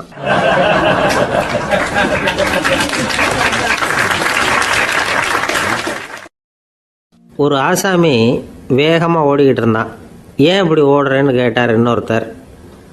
அங்கே ஒரு ஆள் அடிபட்டு கிடக்கிறான், அதை பார்த்தேன், உடனே ஓடுறேன்னா. எங்கேன்னு கேட்டார். ஆஸ்பத்திரிக்குன்னா. ஒரு ஆள் அடிபட்டு கிடக்கிறத பார்த்தா உடனடியாக நாம் செய்ய வேண்டியது முதல் உதவி, அதுக்கப்புறம் தான் ஆஸ்பத்திரி. இன்றைக்கி விபத்துங்கிறது சர்வசாதாரணமாக நடந்துக்கிட்டு இருக்குது. வாகன விபத்து, வெடிகுண்டு விபத்து, தீ விபத்து, கட்டடம் சரியறது, பூகம்பம், இப்படி நிறைய நடக்குது. ஒரு விபத்தை பார்த்துட்டா நம்மளில் பல பேர் நமக்கு என்னத்துக்கு வம்புன்னு ஒதுங்கி போயிடுறதும் உண்டு. சில பேர் துணிஞ்சு கிட்ட போய் உதவி செய்கிறதும் உண்டு. அப்படி உதவி செய்ய நினைக்கிறவங்களுக்கு உபயோகப்படுற தகவல் இது. விபத்தில் காயமடைஞ்சவங்களை 3 பிரிவாக பிரிக்கலாமா.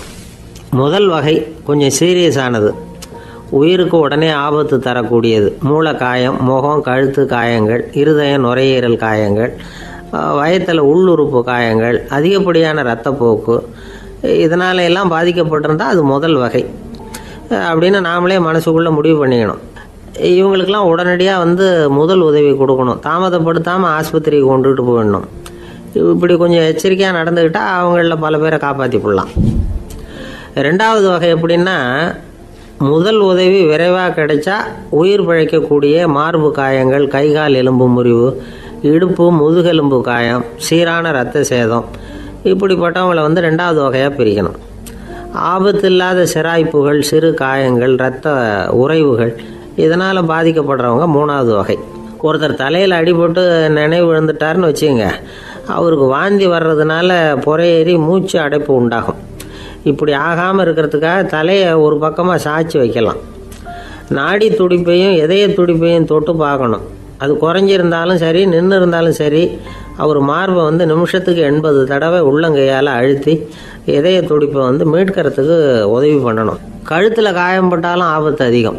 கழுத்துக்கு அடியில் ஒரு துண்டை மடித்து வைக்கலாம். 2 பக்கமும் சின்ன தலையணை அல்லது துணி மடிப்புகளை வச்சு கழுத்தை அதிகமாக அசையாமல் பார்த்துக்கலாம். முதுகெலும்பு முறிஞ்சிருக்குமோ அப்படிங்கிற சந்தேகம் இருந்ததுன்னா அவரை அதிகமாக அசைய விடக்கூடாது. அதிகமாக அசைஞ்சால் தண்டு இடத்துல பாதிப்பு ஏற்பட்டு கை கால் விளங்காமல் போயிடும். அவரை ஒரு கனமான போர்வை இல்லைன்னா பாயில் படுக்க வச்சு 4 பேர் மெதுவாக தூக்கி மருத்துவ உதவிக்கு அனுப்பி வைக்கலாம். கையெலும்பு முறிஞ்சிருந்தால் முறிஞ்ச பாகத்தை உடம்போடு சேர்த்து அசையாமல் கட்டி போடலாம். கால் எலும்பு முறிஞ்சிருந்தால் மற்ற காலோடு சேர்த்து கட்டி போடலாம். முறிஞ்ச பாகம் தொங்காமல் பார்த்துக்கணும், அப்போ தான் வீக்கம் உண்டாகாமல் இருக்கும். வெட்டு காயம், குண்டடிப்பட்ட காயம், இதிலெல்லாம் ரத்தப்போக்கு அதிகமாக இருக்கும். ரத்தம் வெளியேற ஆபத்து அதிகம். சுத்தமான துணியை பல மடிப்புகளை மடித்து காயத்தின் மேலே வச்சு அழுத்தமாக ஒரு 10 நிமிஷம் பிடிச்சிக்கணும். ரத்தம் நின்ன உடனே காயத்துக்கு கட்டு போடலாம். சில சமயம் காயம்பட்ட பாகத்தை உயரமாக தூக்கி பிடிச்சிக்கிட்டா தான் ரத்த கசிவு நிற்கும். இந்த விவரங்களையெல்லாம் கொஞ்சம் மனசில் வாங்கி வச்சுக்கிட்டோம்னா சமயத்தில் உதவும். ஏன்னா இந்த காலத்தில் விபத்து எந்த ரூபத்தில் எப்போ வரும்னு யூகிக்கவே முடியல. நண்பர் ஒருத்தர் சொன்னார், நேற்றுக்கு பாருங்கள் சார், என் கண்ணு முன்னாடியே ஒரு சின்ன விபத்து நடந்ததுன்னார். என்னன்னு விசாரித்தோம். ஒரு பஸ்ஸில் வந்துக்கிட்டு இருந்தேன். அந்த பஸ்ஸில் பின்பக்கம் படி ஓரமாக நின்றுக்கிட்டு இருந்த ஒருத்தர் ரோட்டில் விழுந்துட்டார். டிரைவர் அதை கவனிக்கலை, நிறுத்தாமல் அவர் பாட்டுக்கு போகிறாருனார். கண்டக்டர் உடனே விசில் கொடுத்து பஸ்ஸை நிறுத்த வேண்டியது தானே அப்படின்னோம். அதுதான் சார் முடியாமல் போச்சுன்னார் அவர். ஏன்னு கேட்டாங்க. தவறி கீழே விழுந்ததே அந்த கண்டக்டர் தான் சார் அப்படிங்கிறார்.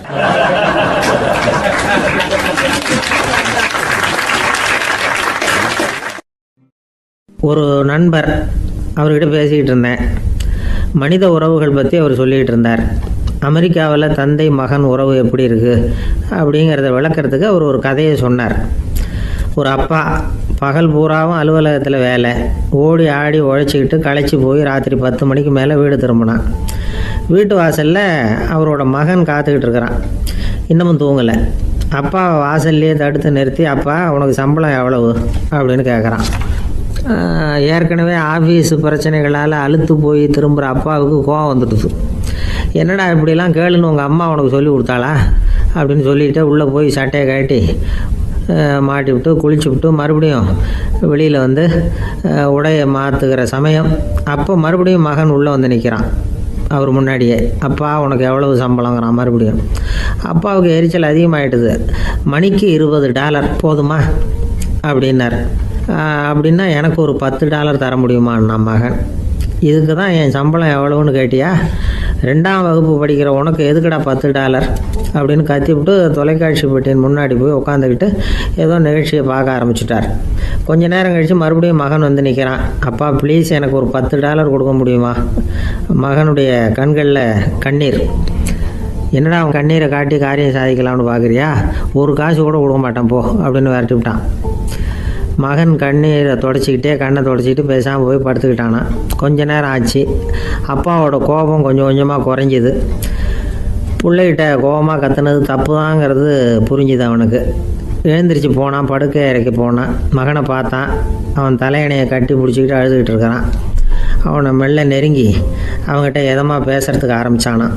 எதுக்குடா உனக்கு $10 பள்ளிக்கூடத்தில் கேட்டாங்களா அப்படின்னு கேட்டானான். மகன் சொல்லியிருக்கான், இல்லை டாடி, உனக்கு 1 மணி நேரம் சம்பளம் $20ன்னு சொன்னேன். நீ ஏற்கனவே எனக்கு கொடுத்த பாக்கெட் மணி $10 என்கிட்ட இருக்குது. இப்போ நீ இன்னொரு $10 கொடுத்தீங்கன்னா அதையும் சேர்த்து $20 ஆகிடும். அந்த $20 நான் உனக்கு கொடுத்துருவேன். அப்படி கொடுத்தா நீ என் கூட 1 மணி நேரம் செலவழிப்ப இல்லையா? அதுக்காக தான் $10 கேட்டேன் அப்படின்னு சொன்னானான். அந்த அப்பா கண்ணு கலங்கி போச்சான். ஆதரவோடு தன்னுடைய மகனை கட்டி பிடிச்சி அழ ஆரம்பிச்சிட்டாராம். இதுதான் நண்பர் சொன்ன கதை. அமெரிக்கா மட்டும் இல்லை, உலகம் பூராவும் இன்றைக்கி மனித உறவுகள் இப்படி தான் மாறிட்டுருக்கு. பெரியவர்கள் அறிவுரை என்ன தெரியுமா? உங்கள் குழந்தைகளிடமிருந்து குழந்தை பருவத்தை பிரித்து விடாதீர்கள் அப்படிங்கிறது தான். அதாவது இன்றைய குழந்தைகள் தங்கள் பிருந்தாவனத்தை இழந்து விடுகிறார்கள் அப்படிங்கிறது அவங்களுடைய கருத்து. இந்த நிலைக்கு நாம் காரணமாக இருந்துடக்கூடாது. குழந்தைகளோட விளையாடுவோம், குடும்பத்தோடு உறவாடுவோம் அப்படிங்கிறது தான் நம்முடைய நோக்கமாக இருக்கணும். இன்றைய உறவு முறைக்கு இன்னொரு உதாரணம் சொல்லுவாங்க. ஒருத்தர் வந்தாராம். அவர் பக்கத்தில் ஒரு சின்ன பையன். நாம் அவரை விசாரிக்கிறோம், யார் இந்த பையன் அப்படின்னா அவர் சொல்கிறார், இவன் எனக்கு தூரத்து உறவு அப்படின்னாராம். இந்த தூரத்து உறவுன்னா எப்படின்னு இருக்கான். இதுக்கு அவன் சொல்லியிருக்கிறான், இவன் எங்கள் அப்பாவுக்கு 8வது புள்ள அப்படின்னானா.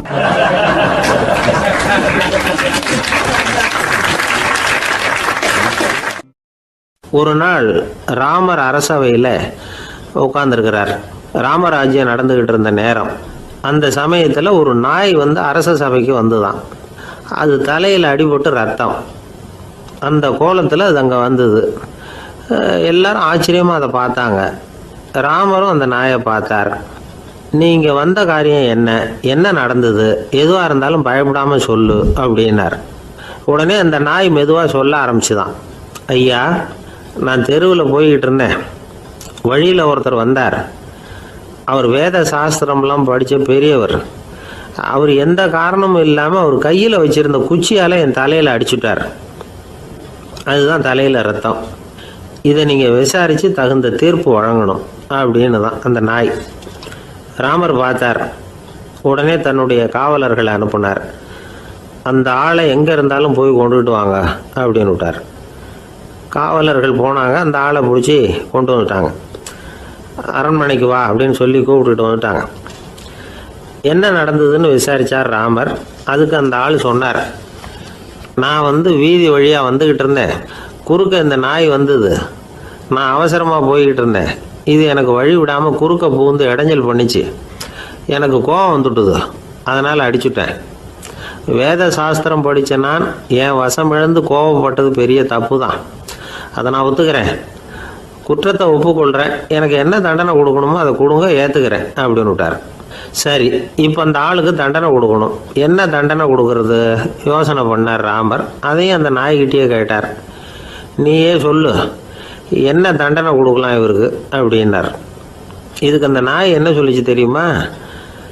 இவரை ஏதாவது ஒரு கோயிலுக்கு தர்மகர்த்தாவாக நியமனம் பண்ணி விடுங்க, அதுதான் இவருக்கு சரியான தண்டனை அப்படின்னது.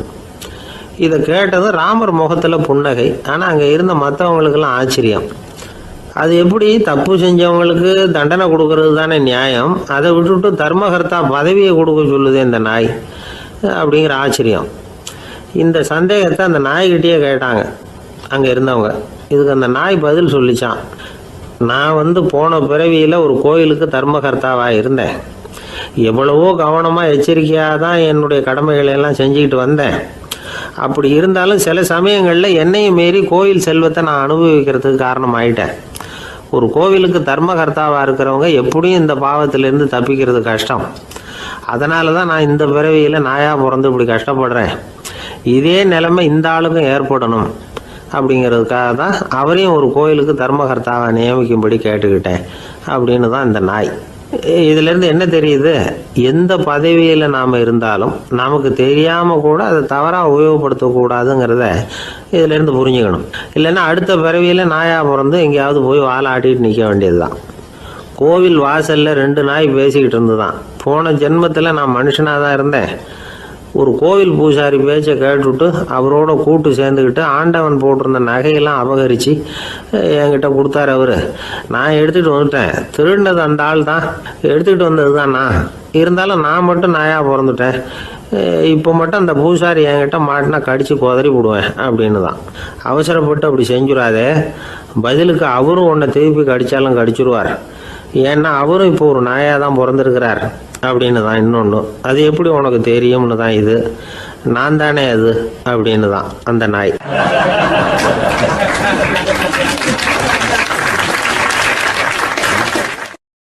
கணவன் மனைவி அன்பாக இருக்கணும். ஒருத்தர் நல்லா புரிஞ்சுக்கணும். விட்டு கொடுக்குற மனப்பான்மை வேணும். அதுதான் ஒரு நல்ல குடும்பம். இன்றைக்கி பல குடும்பங்களில் அர்த்தமில்லாத சண்டைகள் தான் அதிகம். கிராமப்புறங்களில் வேடிக்கையாக ஒரு கதை சொல்லுவாங்க. ஒரு ஊரில் ஒரு ஆள் இருந்தான். வேலை வெட்டி இல்லாமல் சும்மாவே இருந்தான். அவனுக்கு கல்யாணம் பண்ணி வச்சாங்களாம். மனைவி சேர்ந்தா. சும்மாவே உட்காந்துருக்கிறியே, ஏதாவது சம்பாதிக்கிற வழியை பாரு அப்படின்ட்டுருக்கா. அதுக்கு தான் யோசனை பண்ணிகிட்டு இருக்கிறேன். ஒரு அருமையான ஐடியா அப்படின்னானா. என்ன அது சொல்லு அப்படின்ட்டுருக்கா. அவள் ஒரு ஆட்டுக்குட்டி வாங்க போகிறேன்ருக்கான். அதை வாங்கி என்ன பண்ண போகிறேன்னா, அந்த குட்டி வளரும், பெருசாகும், அதுக்கப்புறம் அது நிறைய குட்டி போடும் அப்படின்ட்டுருக்கான். சரி, அப்புறம் என்ன, அதையெல்லாம் சந்தையில் கொண்டுட்டு போய் விற்றுவிட்டு அந்த காசுக்கு ஒரு எருவு மாடு வாங்கலாம். சரி, அது எதுக்கு? எருவு மாடு நிறைய பால் கொடுக்கும். அதை கொண்டுகிட்டு போய் பால் பண்ணையில் கொடுப்பேன், அல்லது நானே விற்றுருவேன். கை நிறைய காசு கிடைக்கும். அதுக்கப்புறம் ஒரு பசுமாடு வாங்குவேன், பாலையும் விற்கலாம், நாமளும் காய் போட்டு சாப்பிட்லாம். இப்படிலாம் சொல்லியிருக்கான். அப்போ அந்த பொண்ணு சொல்லிச்சான், அடுத்த தெருவில் இருக்கிற எங்கள் அம்மா வீட்டுக்கும் கொஞ்சம் பால் கொடுத்து அனுப்பலாம் அப்படின்ட்டுருக்கான் அந்த பொண்ணு. இந்த இடத்துல கணவனுக்கு கோவம் வந்துட்டுது. அது எப்படி உங்கள் அம்மா வீட்டுக்கு எதுக்கு கொடுக்கணும், அதெல்லாம் முடியாதுன்றிருக்கான். இந்த இடத்துல சண்டை ஆரம்பமாயிட்டுது. கொஞ்ச நேரத்தில் 2 பேரும் சத்தம் போட ஆரம்பிச்சிட்டாங்க. கடுமையான சண்டை நடக்கிறத பக்கத்து வீட்டுக்காரன் காதில் வாங்கினான். அவன் ஓடியாந்தான். அவனுக்கு தெரியும், வாங்காத மாட்டுக்காக இப்படி சண்டை போட்டுக்கிட்டு இருக்கிறாங்கங்கிறது அவனுக்கு புரியும். அவன் ஓடி சொன்னான், ஏண்டா உன்னோட பசுமாட்டை ஒழுங்காக கட்டி போடக்கூடாதான்ருக்கான். என்னடா சொல்கிறேன்னா, இவன் உன் மாடு என் தோட்டத்தில் மேய்ஞ்சுட்டுது, பயிரெலாம் நாசமாயிட்டுது, 10,000 ரூபா அளவுக்கு சேதம், அதை வாங்கிட்டு போகிறதுக்கு தான் வந்தேன், குடுறா 10,000 நானா. இவன் அரண்டு போயிட்டான். அப்புறம் சொன்னா, டேய் நான் இன்னும் மாடே வாங்கலையே, அதுக்குள்ளே அது வந்து எப்படிடா உன் தோட்டத்தில் மேயும், என்னடா உளறேன்னு இருக்கான். நீ தாண்டா இப்போ உளறிக்கிட்டு இருக்க, மாடே வாங்கலை, அதுக்குள்ளே எப்படிடா வந்து உன்னுடைய மனைவி அவங்க அம்மா வீட்டுக்கு பால் கொடுத்து அனுப்ப முடியும் அப்படின்னு அவன் கேட்டானா. நம்மளால இப்போ தான் புத்தி வந்துதான், அர்த்தமே இல்லாத சண்டை போட்டுக்கிட்டு இருக்கிறோம் அப்படிங்கிறத அவன் புரிஞ்சுக்கிட்டானான். இது நம்ம முன்னோர்கள் சொல்லியிருக்கிற ஒரு கதை. சண்டையில் தான் அர்த்தம் இல்லையே தவிர கதையில் அர்த்தம் உண்டு. அதாவது இல்லாத விஷயங்களுக்காக சண்டை போட்டுக்கிட்டு இல்லறத்தை வீணாக்கிக்கிட்டு இருக்கிற மனிதர்கள் இன்றைக்கு நிறைய பேர் இருக்கிறாங்க. ஒருத்தன் தன்னுடைய மனைவியை பற்றி மாமனார்கிட்ட புகார் சொன்னானா, மாமா உங்கள் பொண்ணு அர்த்தமில்லாத சண்டை போடுறா, எதுக்கு எடுத்தாலும் எடுத்தெறிஞ்சு பேசுகிறா அப்படின்ட்டுருக்கான். நீ எப்படி மாப்பிள்ளை அதை சமாளிக்கிற அப்படின்னு கேட்டிருக்காரு அவர். அவள் எடுத்தெறியறது என் மேலே படாமல் ஒதுங்கி நின்றுக்கிறேன் அப்படின்னு நானா இவன்.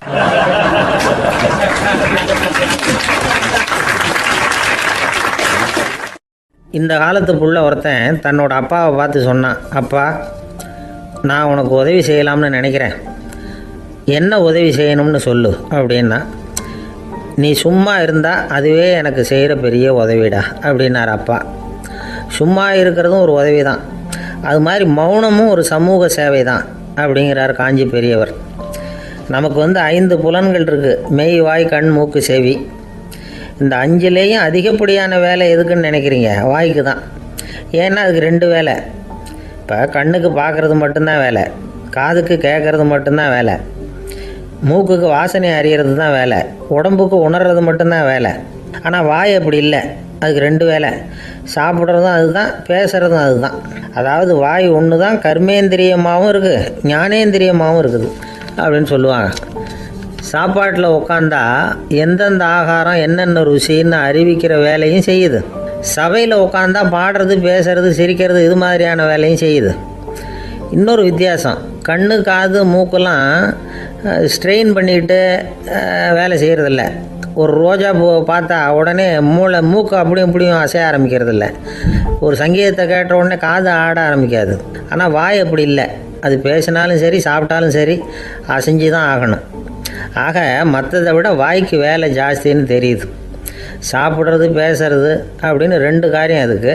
இப்படி 2 காரியம் இருக்கிறதுனால அது 2ஐயும் பாதியாக குறைச்சிக்கணுங்கிறது கடவுள் அபிப்பிராயமாக இருக்கணும் அப்படிங்கிறார் காஞ்சி பெரியவர். ஆனால் இப்போ நாம் அப்படியா நடந்துக்கிறோம்? அதுக்கு நேர்மாறாக நடந்துக்கிறோம். நாம் சாப்பிட்றதும் அதிகம், பேசுகிறதும் அதிகம், 2 வேலையையும் தேவைக்கு அதிகமாகவே செய்கிறோம். வாய் தான் ரொம்ப ஓவர் ஒர்க்குடு. அதுக்கு ஓய்வு கொடுத்தா உடம்பும் நல்லாயிருக்கும், உலகமும் நல்லாயிருக்கும். மௌன விரதம் இருக்கிறதெல்லாம் எதுக்காக நினைக்கிறீங்க? இதுக்காக தான். இந்த காலத்தில் மௌனமாக இருக்கிறவங்கெல்லாம் மகத்தான தொண்டு செய்கிறாங்க அப்படின்னு தான் சொல்லணும். சத்தம் அதிகமாக போய் தான் சவுண்டு பொல்யூஷன் வருது. அது மட்டும் இல்லை, மௌனமாக இருந்தால் சண்டை சச்சரவே வராது. மௌனம் கலக நாஸ்தி. ஆக இதுவும் ஒரு சமூக சேவை தான். நமக்கு தான் வாய் இருக்குதுங்கிறதுக்காக வசமாக சாப்பிட்றதும் தப்பு, வளவளன்னு பேசுகிறதும் தப்பு. ஒரு கருத்தை சொல்கிறதுக்கு ஒரே ஒரு சொல்லு போதும் அப்படின்னு இருக்கும்பொழுது 2 சொற்களை செலவு பண்ணாதே. எவ்வளவு சொன்னாலும் அதனால் ஒரு பயனும் விளையாது அப்படின்னு தெரிய வருமேயானால் அந்த ஒரு சொல்லையும் விரயம் பண்ணாதே அப்படிங்கிறார் ஒரு அறிஞர். எல்லா குணங்கள்லேயும் மௌனம்தான் சிறந்தது அப்படிங்கிறார் ஒருத்தர். மௌனமாக இருக்கிறது மூலமாக மற்றவர்கள் குறைகளை வந்து நம்மளால் தெரிஞ்சிக்க முடியும். அதே சமயத்தில் நம்மக்கிட்ட இருக்கிற குறைகளை மற்றவங்களுக்கு தெரியாமல் மறைச்சிக்கவும் முடியுங்கிறார் அவர். உண்மைதானே? ஒரு பெரிய மேடை பேச்சாளர், பொது வாழ்க்கையில் 25 வருஷ காலமாக ஈடுபட்டிருக்கிறவர். அவர் மனைவி ஒரு நாள் சொன்னாங்க, எங்கள் வீட்டுக்காரர் 25 வருஷ காலமாக பொது வாழ்வில் ஈடுபட்டிருந்தா கூட இந்த மாதம் 10ஆம் தேதியிலேருந்து தான் மக்களுக்கு சேவை செய்ய ஆரம்பிச்சிருக்கார் அப்படின்னு நாங்கள் ரொம்ப பெருமையாக. 10ஆம் தேதிக்கு அப்படி என்ன விசேஷம் அப்படின்னு கேட்டோம். அன்னையிலேருந்து தான் அவர் மேடையில் பேசுகிறத நிறுத்தினார் அப்படின்னாங்க அந்த அம்மா.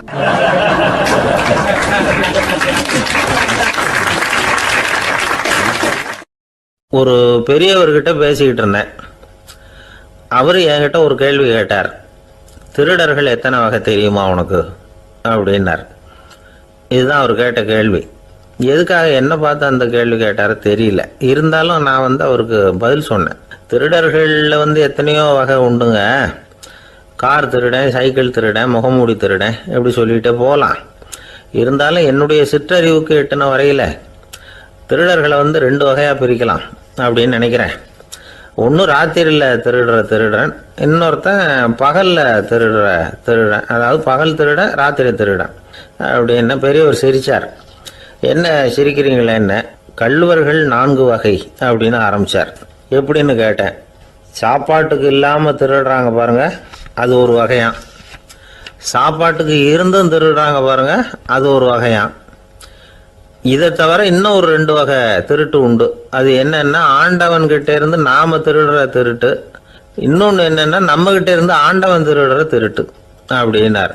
எனக்கு ஒன்றும் புரியல. என்ன சார் இது, ஆண்டவனையே வந்து திருடன்னு சொல்றீங்களே அப்படின்னு ஆச்சரியமா. ஆமாங்க, ஆண்டவனை வந்து கள்வன்னு சொல்றது இல்லையா? காஞ்சிபுரத்துக்கு பக்கத்தில் திருக்கார்வனம் அப்படின்னு ஒரு ஊர் இருக்கு. அங்கே உள்ள பெருமாளுக்கு வந்து கள்வர்னு தான் பேர். அது மட்டும் இல்லை, திருமங்கை ஆழ்வார் தம்முடைய திரு நெடுந்தாண்டகத்தில் கார்வனத்துள்ளாய் கல்வா அப்படின்னு தான் அழைக்கிறார் அப்படின்னு நிறைய உதாரணம்லாம் சொல்ல ஆரம்பித்தார். அதுக்கப்புறம் அவர்கிட்ட பேசி நான் புரிஞ்சுக்கிட்ட விவரங்களை தான் நான் இப்போ உங்ககிட்ட சொல்ல போகிறது. அதாவது அவர் சொன்ன முதல் வகை திருடர்கள் வந்து சாப்பாட்டுக்கு இல்லாமல் திருடுறவங்க. இவங்களை வந்து திருத்தி போடலாம். சாப்பாட்டுக்கு இருந்தும் பணம் சேர்க்கணுங்கிற ஆசையால் பொய் கணக்கெல்லாம் எழுதுறாங்க பாருங்க, அவங்க தான் 2வது வகை. 3வது வகை திருட்டு தான் மிகப்பெரிய திருட்டு. இறைவனுக்கு சொந்தமானதை நம்முடையதுன்னு நினைக்கிற திருட்டு. எது இறைவனுக்கு சொந்தமானது அப்படின்னா ஆத்மா. பகவானுக்கு சொந்தமான ஆத்மாவை நம்முடையதுன்னு நினைக்கிறது தான் அந்த மாபெரும் திருட்டு. இதுக்கு பேர் தான் ஆத்மாபகாரமா. சரி, இதுக்கு பரிகாரம் என்ன? எல்லாம் இறைவனுடையது, நமக்கு ஒன்றும் இல்லை அப்படின்னு நினைக்கிறது தான் இதுக்கு பரிகாரம். இதெல்லாம் இருக்கட்டும். 4வது திருட்டு ஒன்று சொன்னோம்ல, ஆண்டவன் நம்மகிட்ட இருந்து திருடுறது. அது எப்படி? ஆண்டவனை வந்து கள்வன்னு சொல்றாங்க, அது சரி. அவர் என்னத்தை திருடினார்? இப்போ இன்னொருத்தருக்கு சொந்தமான ஒன்றை எடுத்து வச்சுக்கிறது தான் கள்ளத்தனம். ஆனால் ஆண்டவன் எடுத்துக்கிட்டோம்னா இருக்கிறது எல்லாமே அவனுக்கு சொந்தம். அப்படி இருக்கிறப்போ அவரை எப்படி கள்வன்னு சொல்றது? இது என்ன புரியாமல் இருக்குதே அப்படின்னு சொல்லி பார்த்தா அதுக்கும் விளக்கம் சொல்றாங்க அவங்க. அதாவது ஆண்டவனுக்கு வந்து உருவமே கிடையாது, அரூபமாக இருக்கிறவன், அதாவது உருவம் இல்லாமல் இருக்கிறவன். அப்படி உள்ள பகவான் வந்து நம்மளை மாதிரி உருவத்தில் இருக்கிறான். நம்மளை மாதிரியே கையை காலு மூக்கெல்லாம் இருக்குது ஆண்டவனுக்கு. இந்த உருவம் நம்மகிட்ட இருந்து திருடினது தானே.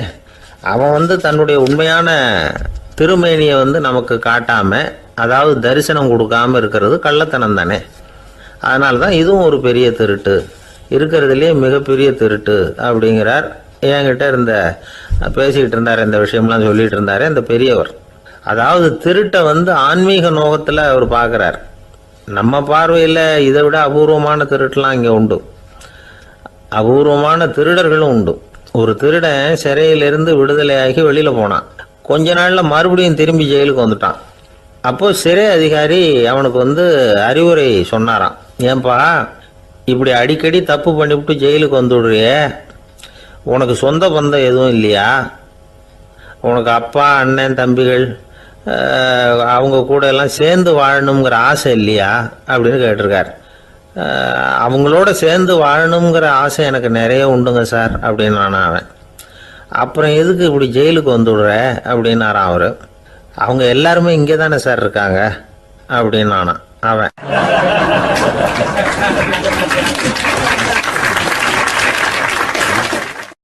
நம்ம கிட்ட ஒருத்தன் தப்பா நடந்துக்கிட்டானா உடனே நாம என்ன செய்வோம்? கையை ஓங்கிட்டு அவனை அடிக்க போவோம்.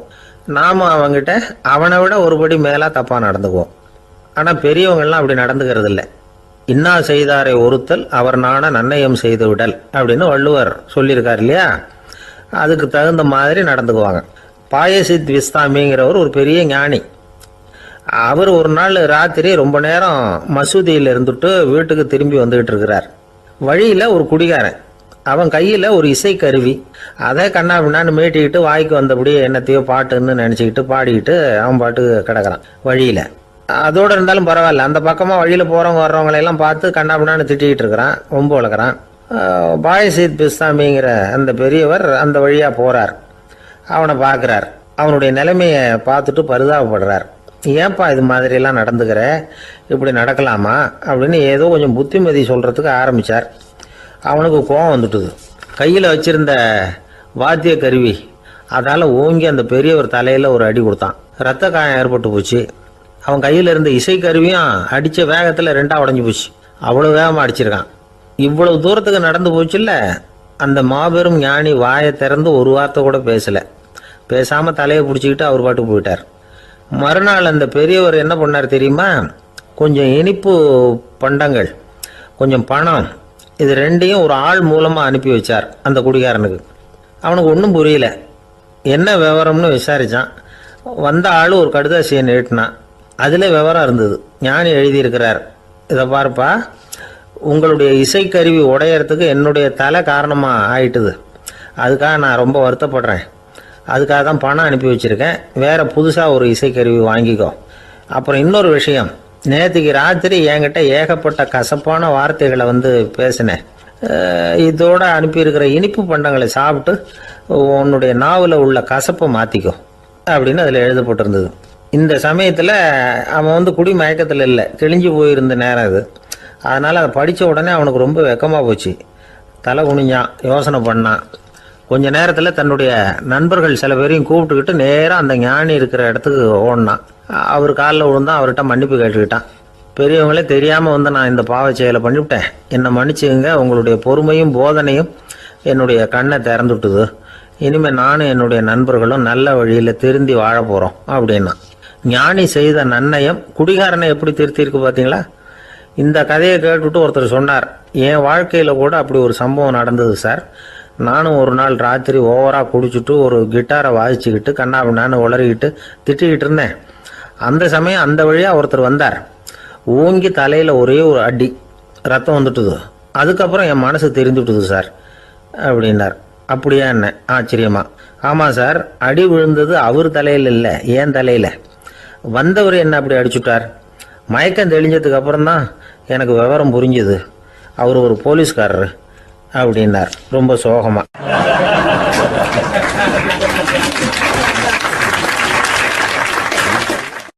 ஒரு ஊர்ல ஒரு துறவி இருந்தார், புத்த சமய துறவி. அந்த ஊர் மன்னன் அவரை பத்தி கேள்விப்பட்டிருக்கான். ஒரு நாள் புறப்பட்டு போனான். துறவியின் பாதங்களை தொட்டு வணங்கினான். அதுக்கப்புறம் சொன்னான், ஐயா, நான் உங்களை அரண்மனைக்கு அழைச்சிட்டு போறதுக்காக வந்திருக்கிறேன். இனிமே நீங்க இங்க எதுக்கு இருக்கணும் அப்படின்னானா. அவன் மனசுக்குள்ள என்ன நினைப்புன்னா, இவர் எங்க வர போறாரு, நான் ரொம்ப எளிமையானவன், எனக்கு எதுக்கு அரண்மனை வாசம்னு சொல்லி விடுவார் அப்படின்னு நினைச்சிருக்கான். ஆனா அந்த துறவி என்ன பண்ணார் தெரியுமா? அப்படியா, சரி போகலாம், வா, போய் உன் ரதத்தை கொண்டுட்டு வா. அரண்மனைக்கு போகும்பொழுது அதுக்கு தகுந்த மாதிரி ஆடம்பரமா போகணும் அப்படின்னு விட்டாரான். துறவி இப்படி சொன்னதும் அந்த மன்னனுக்கு மனசுக்குள்ள சந்தேகம் வந்துட்டுது.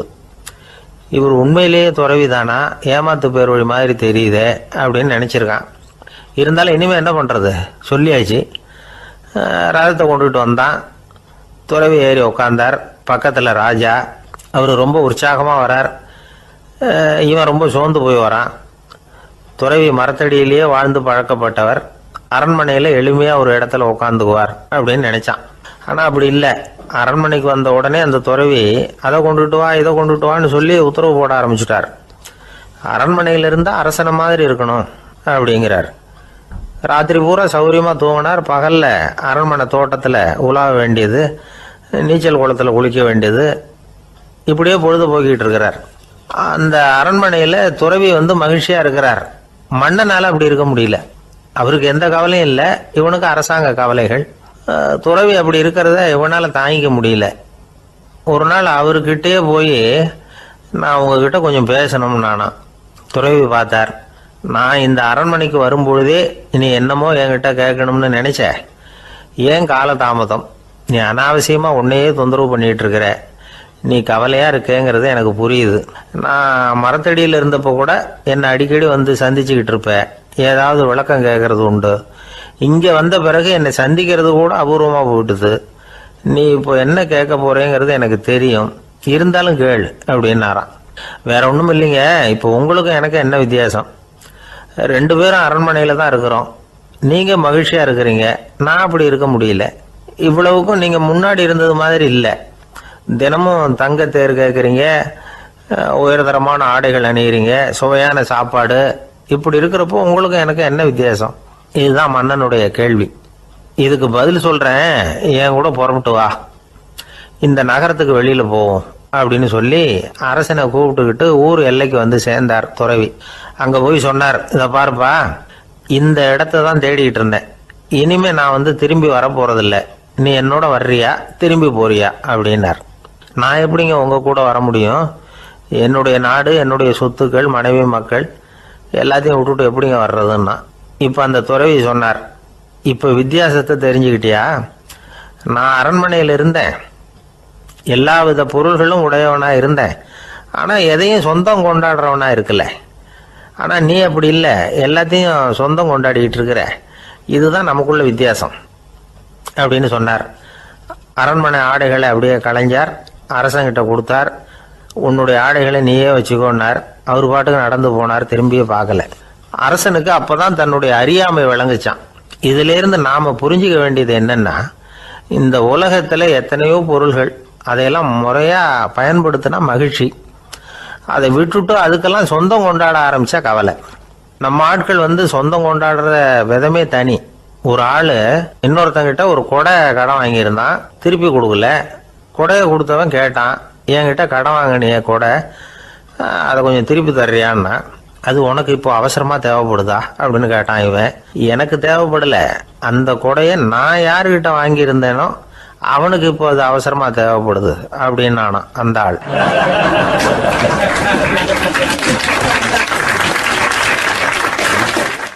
அந்த ஆளுக்கு பேச தெரியாது, அவர்கிட்ட கொஞ்சம் எச்சரிக்கையா நடந்துக்கோ அப்படின்னு சொல்றது உண்டு. அப்படின்னா என்ன அர்த்தம்? அவர் இன்னமும் குழந்தையாவே இருக்கிறாரு, இன்னும் பேச்சு வரலன்னு அர்த்தம்? அப்படி இல்லை, அவருக்கு நாகரிகமா பேச தெரியலன்னு அர்த்தம். பேசுறதுங்கிறது மனுஷனால மட்டுமே முடியக்கூடிய ஒரு காரியம். அப்படி இருந்தும் அதோட பெருமையை வந்து அவன் இன்னமும் சரியா புரிஞ்சுக்கலன்னு தான் சொல்லணும். அதனாலதான் அவன் அளவுக்கு அதிகமா வார்த்தைகளை கொட்டி விடுறான். அதுக்கப்புறம் அதையெல்லாம் திருப்பி அள்ள முடியாம கிடந்து கஷ்டப்படுறான். கொட்டுன வார்த்தையை அள்ள முடியுமா? ஒருத்தரை இன்னைக்கு பார்த்து முட்டாள்னு திட்டி விடுறீங்க, நாளைக்கு மறுபடியும் அவர்கிட்ட போய் நேத்திக்கு உன்னை முட்டாள்னு சொல்லிவிட்டேன், அந்த வார்த்தையை திருப்பி கொடு, வாங்கிட்டு போயிடுறேன் அப்படின்னு நான் சொல்ல முடியும்? அவன் கோபக்காரனா இருந்தா நேத்திக்கு அதை வேற விதமா உங்களுக்கு திருப்பி கொடுத்துருப்பான். உலகத்துல எவ்வளவோ ஜீவராசிகள் இருக்கு, அதுக்கெல்லாம் வாய் இருக்குது. அந்த வாயெல்லாம் எதுக்கு உபயோகம்? சாப்பிட்றதுக்காக. ஆனா நமக்கு இருக்கிற வாய் சாப்பிட்றதுக்காக மட்டும் இல்லை, பேசுறதுக்காகவும் தான். பேச முடியலன்னா வாய் இருந்தா கூட அது வாயில்லா ஜீவன் தான். ஒரு பையனை பார்த்து அது வாய் உள்ள புள்ள பொழைச்சிக்கும் அப்படின்னா மற்ற பையன்களுக்கெல்லாம் முகத்துல வாயே இல்லைன்னு அர்த்தம்? அப்படி இல்லை, அந்த பையன் கொஞ்சம் கெட்டிக்காரத்தனமா பேசுவான்னு அர்த்தம். அதனால எப்படி பேசணும் அப்படிங்கிறத நாம முக்கியமா தெரிஞ்சுக்கணும். இதுக்கு 8 விதமான குறிப்புகளை நம்ம பெரியவங்க சொல்லியிருக்கிறாங்க. பேச்சுக்கு 8 அங்கங்கள் உண்டு அப்படின்னு அவங்க சொல்றாங்க. அதெல்லாம் என்னென்ன அப்படின்னா, உண்மை, நன்மை, அன்பு, நிதானம், இனிமை, ஆழம், சமயமறிதல், சபையறிதல். இந்த 8 தன்மையும் பேச்சில் இருக்கணுமா. இதையே கொஞ்சம் விவரமா சில பேர் போர்டில் எழுதி வச்சிருப்பாங்க. அதாவது எழுத்துலையாவது அதெல்லாம் இருக்கட்டுமே அப்படின்னு நினைச்சு நீங்க கூட சில இடங்கள்ல இதை பார்த்துருக்கலாம். அதாவது உண்மையே பேசுக, நன்மையே பேசுக, அன்பாக பேசுக, நிதானமாக பேசுக, இனிமையாக பேசுக, ஆழமுடையதாக பேசுக, சமயமறிந்து பேசுக, சபையறிந்து பேசுக, இப்படி எழுதி வச்சிருப்பாங்க. இந்த 8 அம்சமும் சரியா பொருந்தி இருந்தாதான் அது பேச்சு. மற்றதெல்லாம் பேச்சாயிடாது. பேச்சு ஒரு சிறந்த கலை. எல்லாத்தையும் விட பேசாம இருந்தும் பழகணும், அது ரொம்ப முக்கியம். உண்மையே பேசணும். சத்தியத்துக்கு மதிப்பு கொடுக்கறவங்கள தான் சரித்திரம் மதிக்கும். உண்மை பேசினா மட்டும் போதாது, அந்த உண்மையில நன்மை கலந்துருக்கணும். கொலைகாரனுக்கு பயந்துக்கிட்டு ஒருத்தன் உங்க வீட்டுக்குள்ள ஒளிஞ்சிருக்கிறான். அந்த முரட்டை ஆசாமி கையில அறிவாளோட வந்து அவங்க வந்தானான்னு உங்ககிட்ட கேட்கறான்னு வச்சுங்க. உண்மைதான் உயர்வு தரும் அப்படின்னு நினைச்சுக்கிட்டு, ஆமா உள்ளதான் இருக்கிறான், அடுப்பங்கரையில குதிருக்கு பின்னாடி உட்காந்துருக்கிறான், போய் பிடிச்சிட்டு போங்க அப்படின்னு சொல்லுவீங்க? அது நன்மை இல்லாத உண்மை. அதனால பிரயோஜனம் கிடையாது. அதே மாதிரி உங்க பேச்சில் அன்பு இருக்கணும், நிதானம் இருக்கணும், இனிமை இருக்கணும், சிந்தித்து பேசணும். சமயம் அறிந்து பேசுறதும் முக்கியம். அதை பத்தி நமக்கு வேற யாரும் சொல்லி கொடுக்க வேண்டியதில்லை. எந்த நேரத்தில் யாருக்கிட்ட எப்படி பேசினா காரியம் நடக்கும் அப்படிங்கிறது நமக்கு நல்லா தெரியும். அது கைவந்த கலை. அவையறிந்து பேசுற திறமை பேச்சாளர்களுக்கு ரொம்ப அவசியம். அது இல்லைன்னா நிலைமை பரிதாபமாயிடும். ஒரு பேச்சாளர் ரொம்ப மும்முரமா பேசிக்கிட்டே இருந்தாராம். ரொம்ப நேரம் நிறுத்தவே இல்லை, பேசிக்கிட்டே இருக்கிறார்.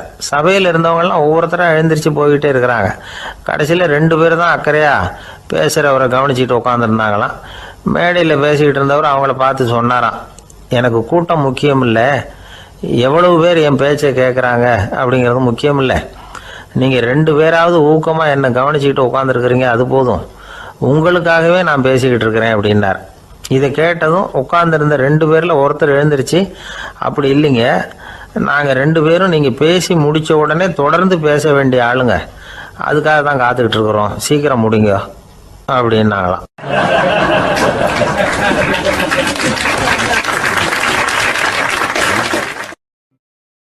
ஒரு ஊரில் ஒரு புகழ்பெற்ற பத்திரிகையாளர் இருந்தார். அவர் ஒரு நாள் திடீர்னு இறந்து போயிட்டார். அதுக்கப்புறம் நேராக சொர்க்கத்துக்கு போனார். சொர்க்கத்தின் வாசலில் நின்றுக்கிட்டு இருந்த ஒருத்தர் அவரை தடுத்தார். இதை பாரு, ஏற்கனவே இங்கே 12 பத்திரிகையாளர்கள் இருக்கிறாங்க, அவங்களுக்கே இங்கே வேலை இல்லை.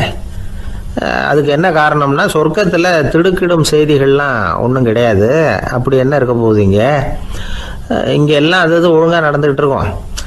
எல்லாம் ஒழுங்காக நடந்தால் பத்திரிகைகளுக்கு சுவாரஸ்யமான கொலை கொள்ளை தீ வைப்பு இது மாதிரி எதுவும் இங்கே இல்லை.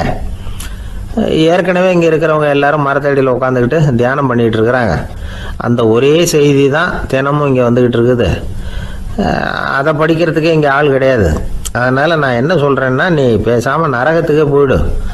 அங்கே எவ்வளவோ நிகழ்ச்சிகள் நடந்துக்கிட்டு இருக்கு, அங்கே தான் அதிகமான பத்திரிகையாளர்கள் தேவைப்படுறாங்க, அங்கே உனக்கு நிறைய வேலை இருக்கும், அதை செய்கிறதில்ல நீயும் மகிழ்ச்சியாக இருக்கலாம் அப்படின்னு சொன்னாராம். அங்கே அந்த சொர்க்கத்தின் வாசலில் நின்றுக்கிட்டு இருந்தவர். இந்த பத்திரிகையாளர் அங்கேயே நின்று கொஞ்சம் யோசனை பண்ணார். இவருக்கு சொர்க்கத்திலே இருக்கணும்னு தான் ஆசை. அதனால் மெதுவாக அவர்கிட்ட பேசினாராம், ஐயா, என்னை ஒரு 24 மணி நேரம் இங்கே உள்ளே இருக்கிறதுக்கு அனுமதி கொடுங்க. இங்கே இருக்கிற பல பத்திரிகையாளர்களை எனக்கு தெரியும், அவங்களில் சில பேரை சமாதானப்படுத்தி மெதுவாக பேசி நரகத்துக்கு அனுப்பி வச்சுட்றேன். நான் இங்கே இருந்துக்கிறேன், உங்கள் கணக்குப்படி 12 பேருக்கு மேலே இங்கே தாண்டாது, அப்படி பார்த்துக்கிறேன் அப்படின்னாராம். அவரும் யோசனை பண்ணி பார்த்துட்டு, சரி அப்படியே உனக்கு அனுமதி கொடுக்குறேன், ஆனால் ஒரு விஷயம், 24 மணி நேரம் தான் அனுமதி, அதுக்குள்ளே எல்லாம் நடக்கணும் அப்படின்ட்டுருக்கார். சரின்னு சொல்லிவிட்டு இந்த பத்திரிகையாளர் உள்ளே போனார். யோசனை பண்ணார், திட்டம் போட்டு ஒரு பொருளையை கிளப்பி விட்டார். சக பத்திரிகையாளர்கள் எல்லாம் கூப்பிட்டு சொன்னாராம், இந்த பாருங்க, நரகத்தில் ஒரு பெரிய தினசரி பேப்பரை கொண்டுகிட்டு வர்றதுக்காக திட்டம் போட்டுக்கிட்டு இருக்காங்க. அதுக்கு பல அதிகாரிகள் தேவைப்படுறாங்க, நிறைய சம்பளம் கிடைக்கும். யார் யாரெல்லாம் நரகத்துக்கு போக ஆசைப்படுறாங்களோ அவங்கெல்லாம் போகலாம் அப்படின்னு ஒரு பொருளையை கிளப்பி விட்டார். 24 மணி நேரம் கழித்து வாசல் பக்கம் போனார். அங்கே இருந்தவர்கிட்ட எத்தனை பேர் வெளியேறினாங்கன்னு விசாரிச்சாராம். அப்போ அவர் இவரை, நீ வெளியே போகக்கூடாது, முதல்ல உள்ளே தான் இருக்கணும் அப்படின்னு தடுத்தாராம். அப்புறம் சொன்னாராம், நீ சொன்ன செய்தியை கேட்டதும் இங்கே இருந்த எல்லா பத்திரிகையாளர்களுமே நரகத்துக்கு போயிட்டாங்கப்பா, உள்ளே யாருமே இல்லை, அதனால் நீ உள்ளே இருக்கலாம் அப்படின்னாராம். இதை கேட்டதும் இந்த பத்திரிகையாளரே குழம்பி போயிட்டார். ஒருவேளை உண்மையிலேயே நரகத்தில் புதுசாக பத்திரிகை ஏதாவது ஆரம்பிக்க போகிறாங்களோ அப்படின்னு அவரே நினைக்க ஆரம்பிச்சிட்டாராம். அப்புறம் சொன்னாராம், ஐயா என்னை விட்டுருங்க, நான் நரகத்துக்கே போயிடுறேன், அங்கே ஏதோ விசேஷம் இருக்கணும் அப்படின்னாராம். இல்லைன்னா இத்தனை பேரும் ஒட்டு மொத்தமாக அங்கே போகிறதுக்கு சான்ஸே இல்லை, என்னை தடுக்காதீங்கன்னு கெஞ்ச ஆரம்பிச்சிட்டாராம். மற்றவங்க நம்பணுங்கிறதுக்காக ஒரு பொருளையை கிளப்பி விட்டார். கடைசியில் தானே அந்த பொருளைக்கு ஆளாயிட்டார். அதாவது பிறரை ஏமாற்றிய அவரது மனம் கடைசியில் அவரையே ஏமாற்ற ஆரம்பிச்சுட்டு பாருங்க.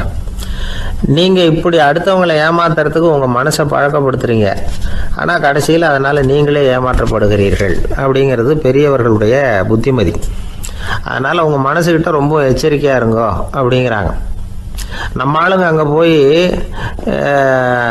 என்ன சொல்லுவாங்கன்னா, இந்த மாதிரி அங்கே போகாத இங்கே போகாதேன்னு பயமுறுத்துறது உண்டு. சில பேர் அங்கே பேய் இருக்குது, பிசாசு இருக்குது அப்படின்னு பொருளையை கிளப்பி விடுறது உண்டு. இருட்டு நேரம் காட்டு வழியாக ஒருத்தன் போய்கிட்டு இருக்கிறான். அங்கே பேய் பிசாசு நடமாட்டம் இருக்கிறதாக வதந்தி. இவன் பயந்துக்கிட்டே வேகமாக போகிறான். காடு முடிஞ்சு மெயின் ரோட்டுக்கு வந்து சேர்ந்தான். அப்பாடா, ஒரு பஸ்ஸு நின்றுக்கிட்டு இருக்கு தனியாக, இருட்டில் லேசாக தெரிஞ்சுது. ஓடி போய் ஏறி உள்ளே உட்காந்துக்கிட்டான். பயந்துக்கிட்டே போனவன் அப்புறம் தான் தெரியுது உள்ள யாருமே இல்லை, டிரைவரும் இல்லை, கண்டக்டரும் இல்லை, வேற யாரும் இல்லை. இவனுக்கு பேய் பயம் அதிகமாக போட்டுது. ஏன்னா நடு ராத்திரி, இந்த நேரம் பார்த்து அந்த பஸ்ஸு தானே நகர ஆரம்பிச்சுதான். இவனுக்கு இன்னும் பயம் அதிகமாக போட்டுது. ஏன்னா டிரைவர் சீட்டு காலியாக இருக்குது, பஸ்ஸு நகருது. இவன் உடம்பு பூரா நடுங்க ஆரம்பிச்சுட்டுது. வீல்னு கத்தலாமான்னு பார்த்தான். அந்த நேரம் பார்த்து அவன் தோளில்